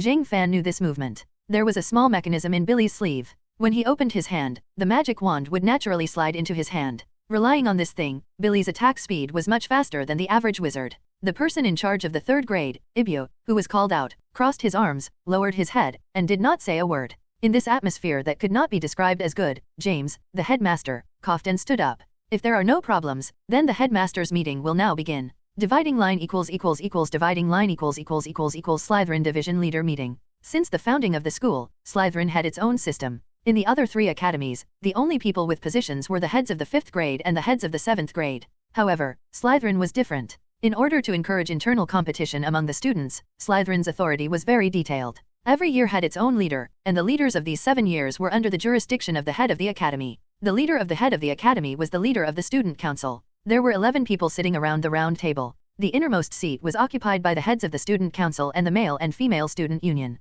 The rest of the people were seated casually. This was different from Zhang Fan's habits. During meetings or meals in the Celestial Empire, there had to be an order of seating. The higher one's status, the closer to the innermost seat. Zhang Fan didn't say anything for the time being as it was her first time attending this meeting. She just leaned back in her chair and closed her eyes to rest. James coughed and stood up. "If there's no problem, let's start the meeting." "Wait a minute." A voice interrupted him. It was 6th grade Flint. Seeing him stand up, Prefect James frowned. Flint had just lost to Zhang Fan in a Quidditch duel not too long ago. If he were to speak now, it would definitely not be a good thing. As expected, Flint said in a deep voice, "Before the meeting begins, I feel that the leader of the 4th years, Billy Philip, shouldn't be sitting here." "Say that again." Billy looked at him coldly. "Everyone knows that our Slytherin Academy is a school of rules, unlike the other 3 schools which are undisciplined and disorderly. Therefore, I have to question Billy Phillips. You're actually willing to be the follower of a first-year student? Isn't this a sign of your own incompetence?" "Bullshit." Billy stood up and pointed his wand at Flint. Flint was prepared and pointed his wand at Billy as well. "Everyone stop. This is the level leader meeting." James frowned and shouted. Billy sneered as he looked at Flint. "Flint, how does it feel to fall off a broom? Looks like the boss didn't slap your face hard enough. You still have the mood to bark here. You brat." Touched on his sore spot, Flint's face flushed red. A few seconds later, he opened his mouth, revealing his crooked yellow teeth. "Speaking of which, I heard that a few days ago, the Phillip family was being chased for debt. You Ogren got so much money, how can you still have the face to come to school? Hurry up and find a job to repay your debt. Looks like your Phillip family is just a third-rate family that owes money and doesn't pay it back." Before he could finish his sentence, Flint suddenly felt his throat tighten, and he was unable to continue his sentence. Then, a powerful force suddenly gripped his neck and squeezed it bit by bit. His flesh sank in, and he could almost hear the creaking sound of his neck. Under everyone's gaze, Flint was like a drowning man, desperately trying to grab something that didn't exist on his neck. He even waved his hands frantically. His face was red all the way down to his neck. He tried to breathe, but he couldn't do it at all. Billy turned his head to the side in astonishment. Zhang Fan was sitting on a chair, looking at Flint with an expressionless face. His right hand was making a grasping motion in the air. As his hand tightened, Flint's expression became increasingly ugly. "Zhang Fan, hurry up and stop. What are you doing?" The leaders of the student union shouted. James had already pulled out his magic wand and pointed it at Flint. "Stop the curse." Stop the curse was an all-purpose spell that could stop most curses. Almost every Auror would first focus on learning this spell. However, when used on Flint, it was completely useless. Under Zhang Fan's control, Flint looked like he was going to suffocate to death at any moment. Looking at Flint's dead dog face, Zhang Fan swung his hand. The invisible force that was gripping Flint instantly disappeared. This monster-like man fell back into his chair with a thud, breathing frantically. Everyone's expression changed when they looked at Zhang Fan. Those who were originally hostile towards Zhang Fan and were eager to fight him, now all acted as if this matter had nothing to do with them. As for the leaders of the student union, although their expressions didn't change, their gazes towards Zhang Fan were no longer as arrogant as before. Zhang Fan looked at Billy. He suddenly felt that he knew too little about this follower of his. Billy was the leader of the 4th years, which he didn't know. Billy's family owed a large sum of money to Gringotts, which he didn't know. It seemed that it was time for him to understand these matters. As his followers increased in the future, he would have to learn how to manage them. He couldn't be like Voldemort, who only knew the lowest level of high-pressure policies, which were stupid and inefficient. Most importantly, Zhang Fan grew up in a society ruled by law, so he wasn't interested in high-pressure policies. The prefect meeting wasn't complicated. It mainly consisted of the prefect giving suggestions to the administrators of each year. As the leader of the year, while enjoying special privileges, he had to do something. Especially for the leaders of the higher years, the most important thing was to ensure that Slytherin wasn't suppressed by the other academies. After dealing with Flint, Zhang Fan didn't say anything. Song Shi listened to the others rambling on about the school championship is definitely in the bag, we have to strengthen the management of students who don't obey orders and other boring topics. Soon, the others finished speaking.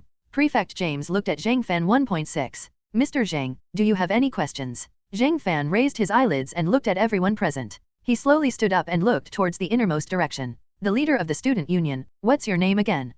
Rush, right? Yes, that's it. As he spoke, he grinned. Just being a leader of the year is boring. Your position looks good, give it to me. As soon as he said this, everyone was shocked. Everyone looked at Zhang Fan as if they had seen a ghost. A first-year student wanted to be the head of the 7th-year student council? This was unheard of. Rush's eyes twitched as he stared at Zhang Fan. After a long time, he finally opened his mouth stiffly, intending to reason with Zhang Fan. However, Zhang Fan laughed first and said, it's just a joke. Don't take it seriously. I saw that the atmosphere in the room was too gloomy, so I said a joke to cheer everyone up. Isn't the joke too cold? Why isn't anyone laughing? Hearing this, Billy grimaced and revealed a smile that was uglier than crying. The latter half of the sentence was a joke. Who would joke about such a terrible topic? Rush's face turned white and red, but he finally squeezed out a smile and said, it's rare for Mr. Zhang to be so considerate. However, we're still in a meeting. Jokes can wait. However, half of what I said just now was not a joke. I don't like to be controlled by others. Our dear Mr. Flint has already experienced this personally.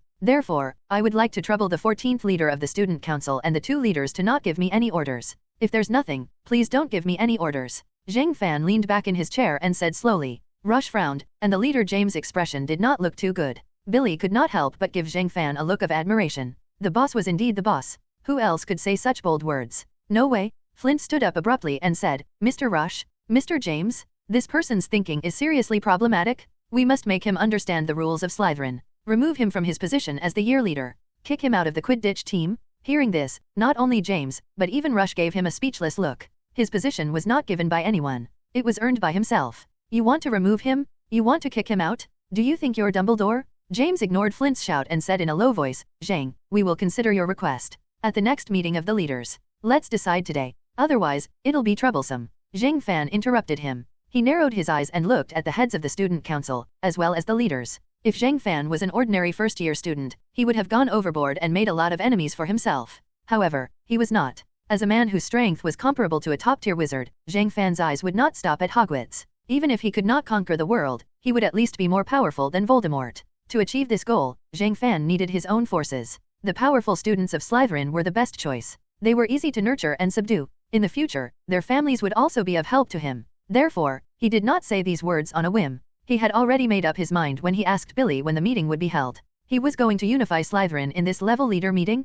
Under Zhang Fan's gaze, everyone looked at each other. Everyone had heard about how Zhang Fan had easily defeated Billy. Against such a strong freshman, no one could guarantee that they would win. Looking at Zhang Fan's calm demeanor, the head of the female student council said, Mr. Zhang. Hearing someone speak, everyone turned to look at her pale face. Being stared at by so many people, the head of the female student council regained some color on her face. Then, she said calmly, you want to break away from the jurisdiction of the head of the student council and the leaders. Then, can I judge from this sentence that you think your strength has surpassed the combined strength of all the leaders in the meeting? If that's the case, you can go through a test. If you can defeat the combined strength of all the members in the meeting, I can declare as the head of the student council that you have the same rights as us. You will no longer take orders. Hearing this, everyone's eyes lit up. What a brilliant idea. Was Zhang Fan powerful? Of course he was. However, would he be able to defeat the combined forces of the 5 grade leaders, 2 class leaders, and 2 student council leaders? There was no point in discussing this question. Anyone who could become the leader of Slytherin's grade was no weakling. As long as a magus had talent, he would become a human-shaped weapon when he reached grade 5. Even Neville Longbottom could fight against people in the Ministry of Magic when he was a grade 5 magus. In order to fight against all the members of the Prefectural Council, one had to be at least one of the best among the advanced adepts, such as Snape, Professor McGonagall, and Flitwick. Apart from those three, no one else in the entire academy could do it. As for Zhang Fan, everyone heaved a sigh of relief. Unless Zhang Fan's brain was flooded with water, he could only admit defeat in front of this condition. James was also relieved. Seeing that Zhang Fan did not say anything, he cleared his throat and was ready to announce the end of the meeting. This meeting was too stressful. If he did not take a break, he would not be able to go to class the next day. Zhang Fan's voice suddenly sounded. James's face twitched. The condition is not a problem, but the reward is not proportional. If I'm stronger than all of you combined, why should I be on the same level as you? As he spoke, Zhang Fan stood up and looked coldly at everyone in the room. If I win, the meeting will no longer exist. There will only be one organization left in Slytherin, and that will be my team. All of you will become my followers for life. Billy took a deep breath and stood up as well. Zhang Fan's words made him feel like his blood vessels were about to explode. Too hot, too hot. What was domineering? This was domineering. At this moment, he did not even want to think about whether Zhang Fan could win or not. He only knew that no matter how crazy Zhang Fan was going to be, he, Billy, would follow him. James sucked in a breath of cold air. He never thought that Zhang Fan would accept this condition. The leaders of the student council were also stunned. Flint's mouth was wide open at first, then he could not help but laugh. Zhang Fan was courting death? Who could be blamed for this? He had to fight this battle? In less than half a day, the news had spread all over Slytherin. No one knew who was the first to spread the news, but everyone in Slytherin knew about Zhang Fan's crazy move. A single person, a freshman, had declared that he was going to challenge all the members of the prefectural council. If he won, he would have everything. If he lost, he would lose everything. When they heard the news, the entire Slytherin was in an uproar. For the whole day, the topic of discussion in Slytherin was never far from this. Some were looking forward to it, some were shocked, and most were cursing Zhang Fan for being a lunatic. It wasn't just Slytherin. Many students from other academies had heard about this as well. For a moment, the whole school was in an uproar because of this. Did you hear? That Celestial from Slytherin wants to challenge all the members of the prefectural council. He even said that if he loses, he'll drop out of school and take out 10,000 galleons as prize money. Is that true? Did he take the wrong medicine? Even the professors can't escape unscathed from the siege of so many powerful young wizards. Isn't he just giving away money? It's not like he's a 177-year-old. Look at the clear water spell he used at the start of school. It's obviously very strong magic and control. Maybe he's already at the level of a 7th-year student. What's the point? None of the members of Slytherin's prefectural council are weak, especially those in the upper grades. None of them are inferior to the 7th graders from other schools. Besides, those people include the male and female heads of Slytherin's student council, as well as the male and female prefectures. Zhang Fan is finished. That's true. Tisk tisk, it can't be helped. Young people get arrogant easily. When I first learned the disarm spell, I thought I was invincible. It takes time and scars for people to understand. Unfortunately, Zhang Fan's scars are a little too severe. Scars? I think he's dead for sure. There are so many intermediate wizards. Each of them can kill him with a coma spell. I think it's better to let Madame Pomfrey be ready to save him. When Slytherin's Quidditch team member Higgins heard this, he was stunned for a long time. He muttered, "Looks like our captain is about to step down before he even takes office." 27. Malfoy was drinking water in the common room. When he heard Gore tell him about this, he spat out a mouthful of water on Crabbe, who was beside him. He looked at Gore in shock. Am I dreaming? In Ravenclaw Academy, when Hermione heard about this, her vision went dark and she almost fainted. Fortunately, Pinello quickly gave her some water to drink and she recovered. Hermione hurriedly said, Pinello, I have to stop this. I have to find Professor Flitwick. He's the only one who can stop this now. Oh, Hermione, calm down. Pinello hugged Hermione tightly and comforted her worriedly. Don't be afraid, don't be afraid. Zhang Fan is really powerful. If he dares to agree to such conditions, he must have a countermeasure. We can't stop him now. This is Slytherin's tradition. Unless Professor Dumbledore steps forward, no one can stop it. Not Professor Flitwick, not Professor Snape. Hermione bit her lip tightly. I have to at least take a look. I can't let Zhang Fan fight alone. I'll go too, Hermione, Pinello said, patting Hermione's back gently. In the common room of Gryffindor Academy, the students were busy completing their homework for the rest day when the Sly twins suddenly ran in. Extra! Slytherin Academy has a major incident. Freshman Zhang Fan wants to challenge the entire prefect council. Winner takes all. Loser takes all. This is a battle where everything is on the line. Hearing the two shouting, the Gryffindor students all looked over with wide eyes. Oliver Wood's mouth fell open. Is he crazy? This was a good thing. If Zhang Fan was kicked out of the academy, he wouldn't have to worry about meeting Zhang Fan in this year's Quidditch competition. But this sounded too strange. Harry Potter looked suspiciously at Parsi, who was sitting next to him. What's the Slytherin Prefect Council? Oh, it's a very evil and scary organization. There are a total of 11 people, the strongest in each grade. The people called the grade leaders are all members of this organization. There are also 2 prefects and 2 student council leaders. That's 11 people. Believe me, Harry, that Easterner is dead for sure this time. Even if I fight him personally, I won't be able to come back alive. Hearing this, Harry was stunned. Sitting on the other side, Ronald's eyes widened, and his face turned red with excitement. Retribution? This is retribution? That D*MN guy is finally being punished by Merlin? He excitedly rushed down from his seat and somersaulted in the common room, as if he was already celebrating Zhang Fan's expulsion in advance. However, not many people paid attention to him. The Glafinder students all knew that it was Ronald who caused the academy to lose 30 points. Everyone looked at him with disdain, and Harry didn't dare to get too close to him. Seeing that no one was paying attention to his antics, Ronald couldn't help but stop in embarrassment. At the same time, he couldn't help but feel even angrier. It was all Zhang Fan's fault that he became like this. Let him fight? It would be best if he was killed. If not, he wouldn't be able to stay in the academy anymore. That Jinx should get out of Hogwarts. While discussing this matter, the students hurried to the open space outside the castle. This was the location of the duel. A few of the professors had also heard about this. McGonagall and Flitwick looked at each other in dismay. Both of them were shocked, but they couldn't do anything about it. Wizards' duels were protected by the law, although the number of people involved in this duel was a little strange. After hearing this, Snape's face stiffened for a few minutes. Then, he suddenly stood up and rushed to the castle gate. In front of Hogwarts Castle, the huge walls and sharp spires emitted a heavy and ancient aura under the sunlight, casting heavy shadows on the ground. The 9 adepts stood there silently, allowing the wind to make their robes flutter in the wind. There was only one person standing in front of them. Zhang Fan quietly looked at the 9 wizards in front of him and turned his neck. Zhang Fan, it's not too late to change your mind. When the match starts, no one will go easy on you, James said with a frown as he looked at Zhang Fan, who was standing there calmly.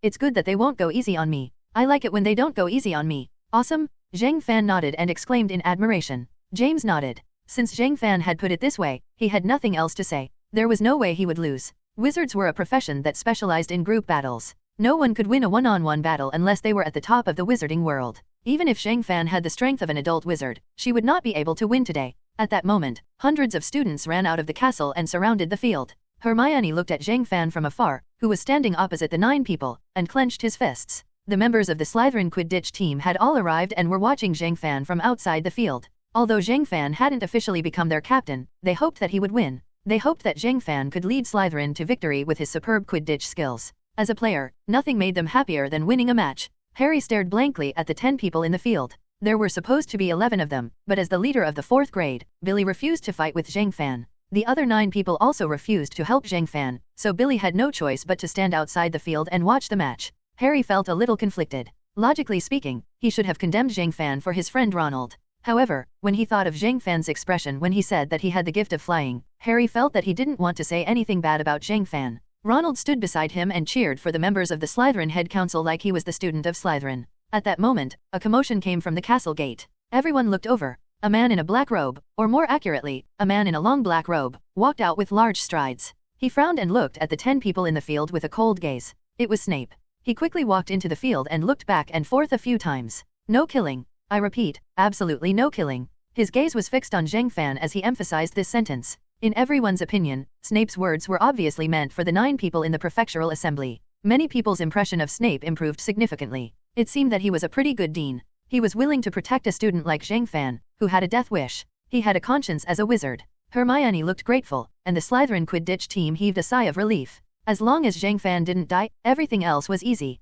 Ronald frowned. That D*MN old bat. I knew he was in cahoots with Zhang Fan. They should all be chased out. Harry looked at him uncomfortably. Ronald, can't we be nicer to our classmates? Ronald stared at him with his eyes wide open. Harry, you can't think of them? They are Slytherins. They are evil? Under everyone's gazes, before the 9 of them could say anything, Zhang Fan made a sound of acknowledgement. I know. I didn't plan to kill anyone. Hearing this, everyone was dumbfounded. Damn, Snape's words were directed at the 9 people. Who told you not to kill? You'll be lucky if you can leave standing. The head of the student council, Rush, was amused. This Zhang Fan really didn't know his limits. Didn't they say that Asians were very humble and careful with their words? Why didn't he see that in Zhang Fan at all? He slowly took out his wand and put it in front of him, ready to respond to Snape.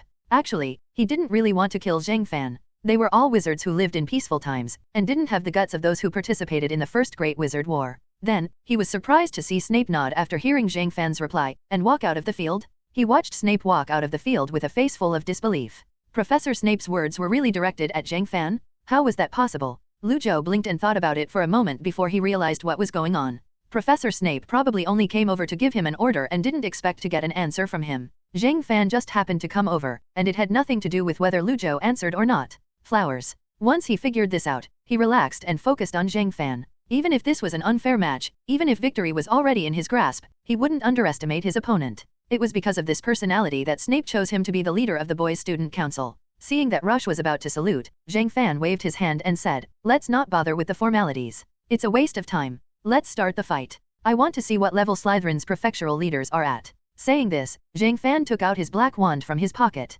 The wand with the core of the dragon god's wand brimmed with power. Holding the wand made one feel as heavy as a mountain. Zhang Fan liked this feeling very much. 0. Seeing Zhang Fan's actions, the other 8 people also took out their wands without hesitation. Nobody wanted to be taken advantage of when Zhang Fan pulled out his wand. The atmosphere was silent for 2 seconds. Over 1,000 students were watching this scene. Flint was the first to move. He waved his thick arms, opened his mouth wide, and pointed viciously at Zhang Fan. "Stun, fall to the ground." The moment Flint made his move, James also took the opportunity to extend his wand. This was the best time to make a move. Even if Zhang Fan used the armor spell to repel Flint's spell, Flint would be the only one injured. James would only be the victor after defeating Zhang Fan.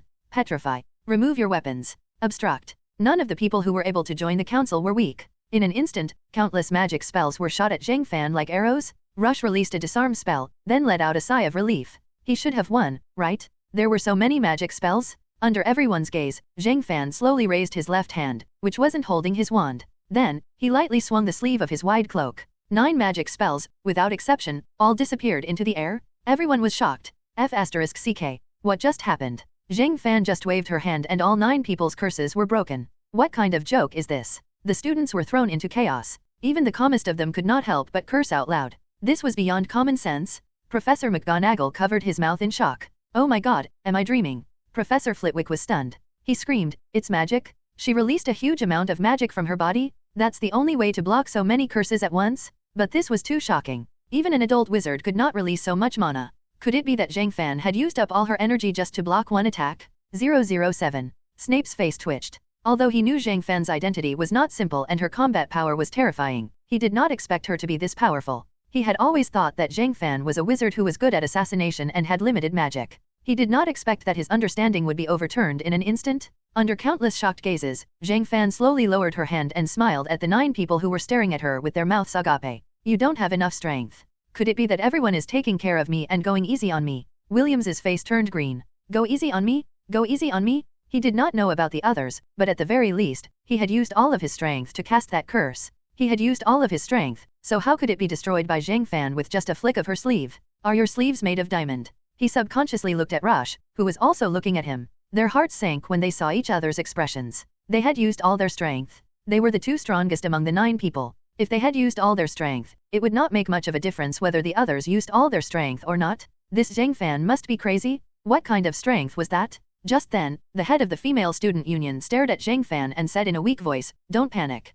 That was a mana release technique. Many Oros know how to use it. It's an emergency measure when you're cornered. Release all the mana in your body in an instant to break the opponent's curse. Usually, after using this technique, you won't have much mana left. We'll still win." Hearing this, their eyes lit up. So that's what happened. Luckily, the head of the female student union, who was known as the military Slytherin, was here. Otherwise, they would have been frightened by Zhang Fan. Outside the arena, after Flitwick explained the theory behind Zhang Fan's technique, the students began to understand it. Because they understood the theory behind Zhang Fan's technique, they were even more nervous. Zhang Fan had used up most of her magic just now. It would be hard for her to fight now. Looking at the 9 people's faces, Zhang Fan waved his wand. "What's wrong? You're not going to fight anymore? Then I'm going to counterattack." "You're bluffing." Hearing Zhang Fan's words, Flint roared. However, this time, he was not the first to attack. Taking advantage of Zhang Fan's distraction, Rush attacked without hesitation. Pulverize. This time, he chose to use a stronger and more powerful spell. If he used this technique, Zhang Fan would not be able to block it.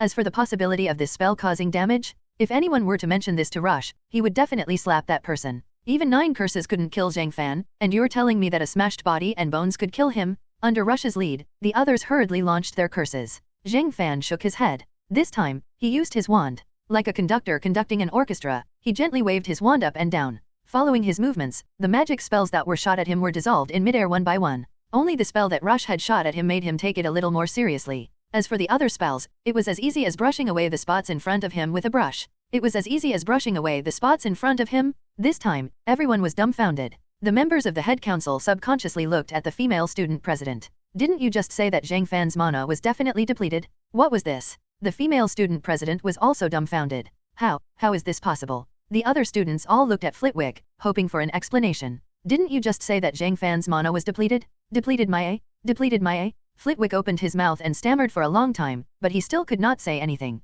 How could he explain this? Zhang Fan's situation could be explained.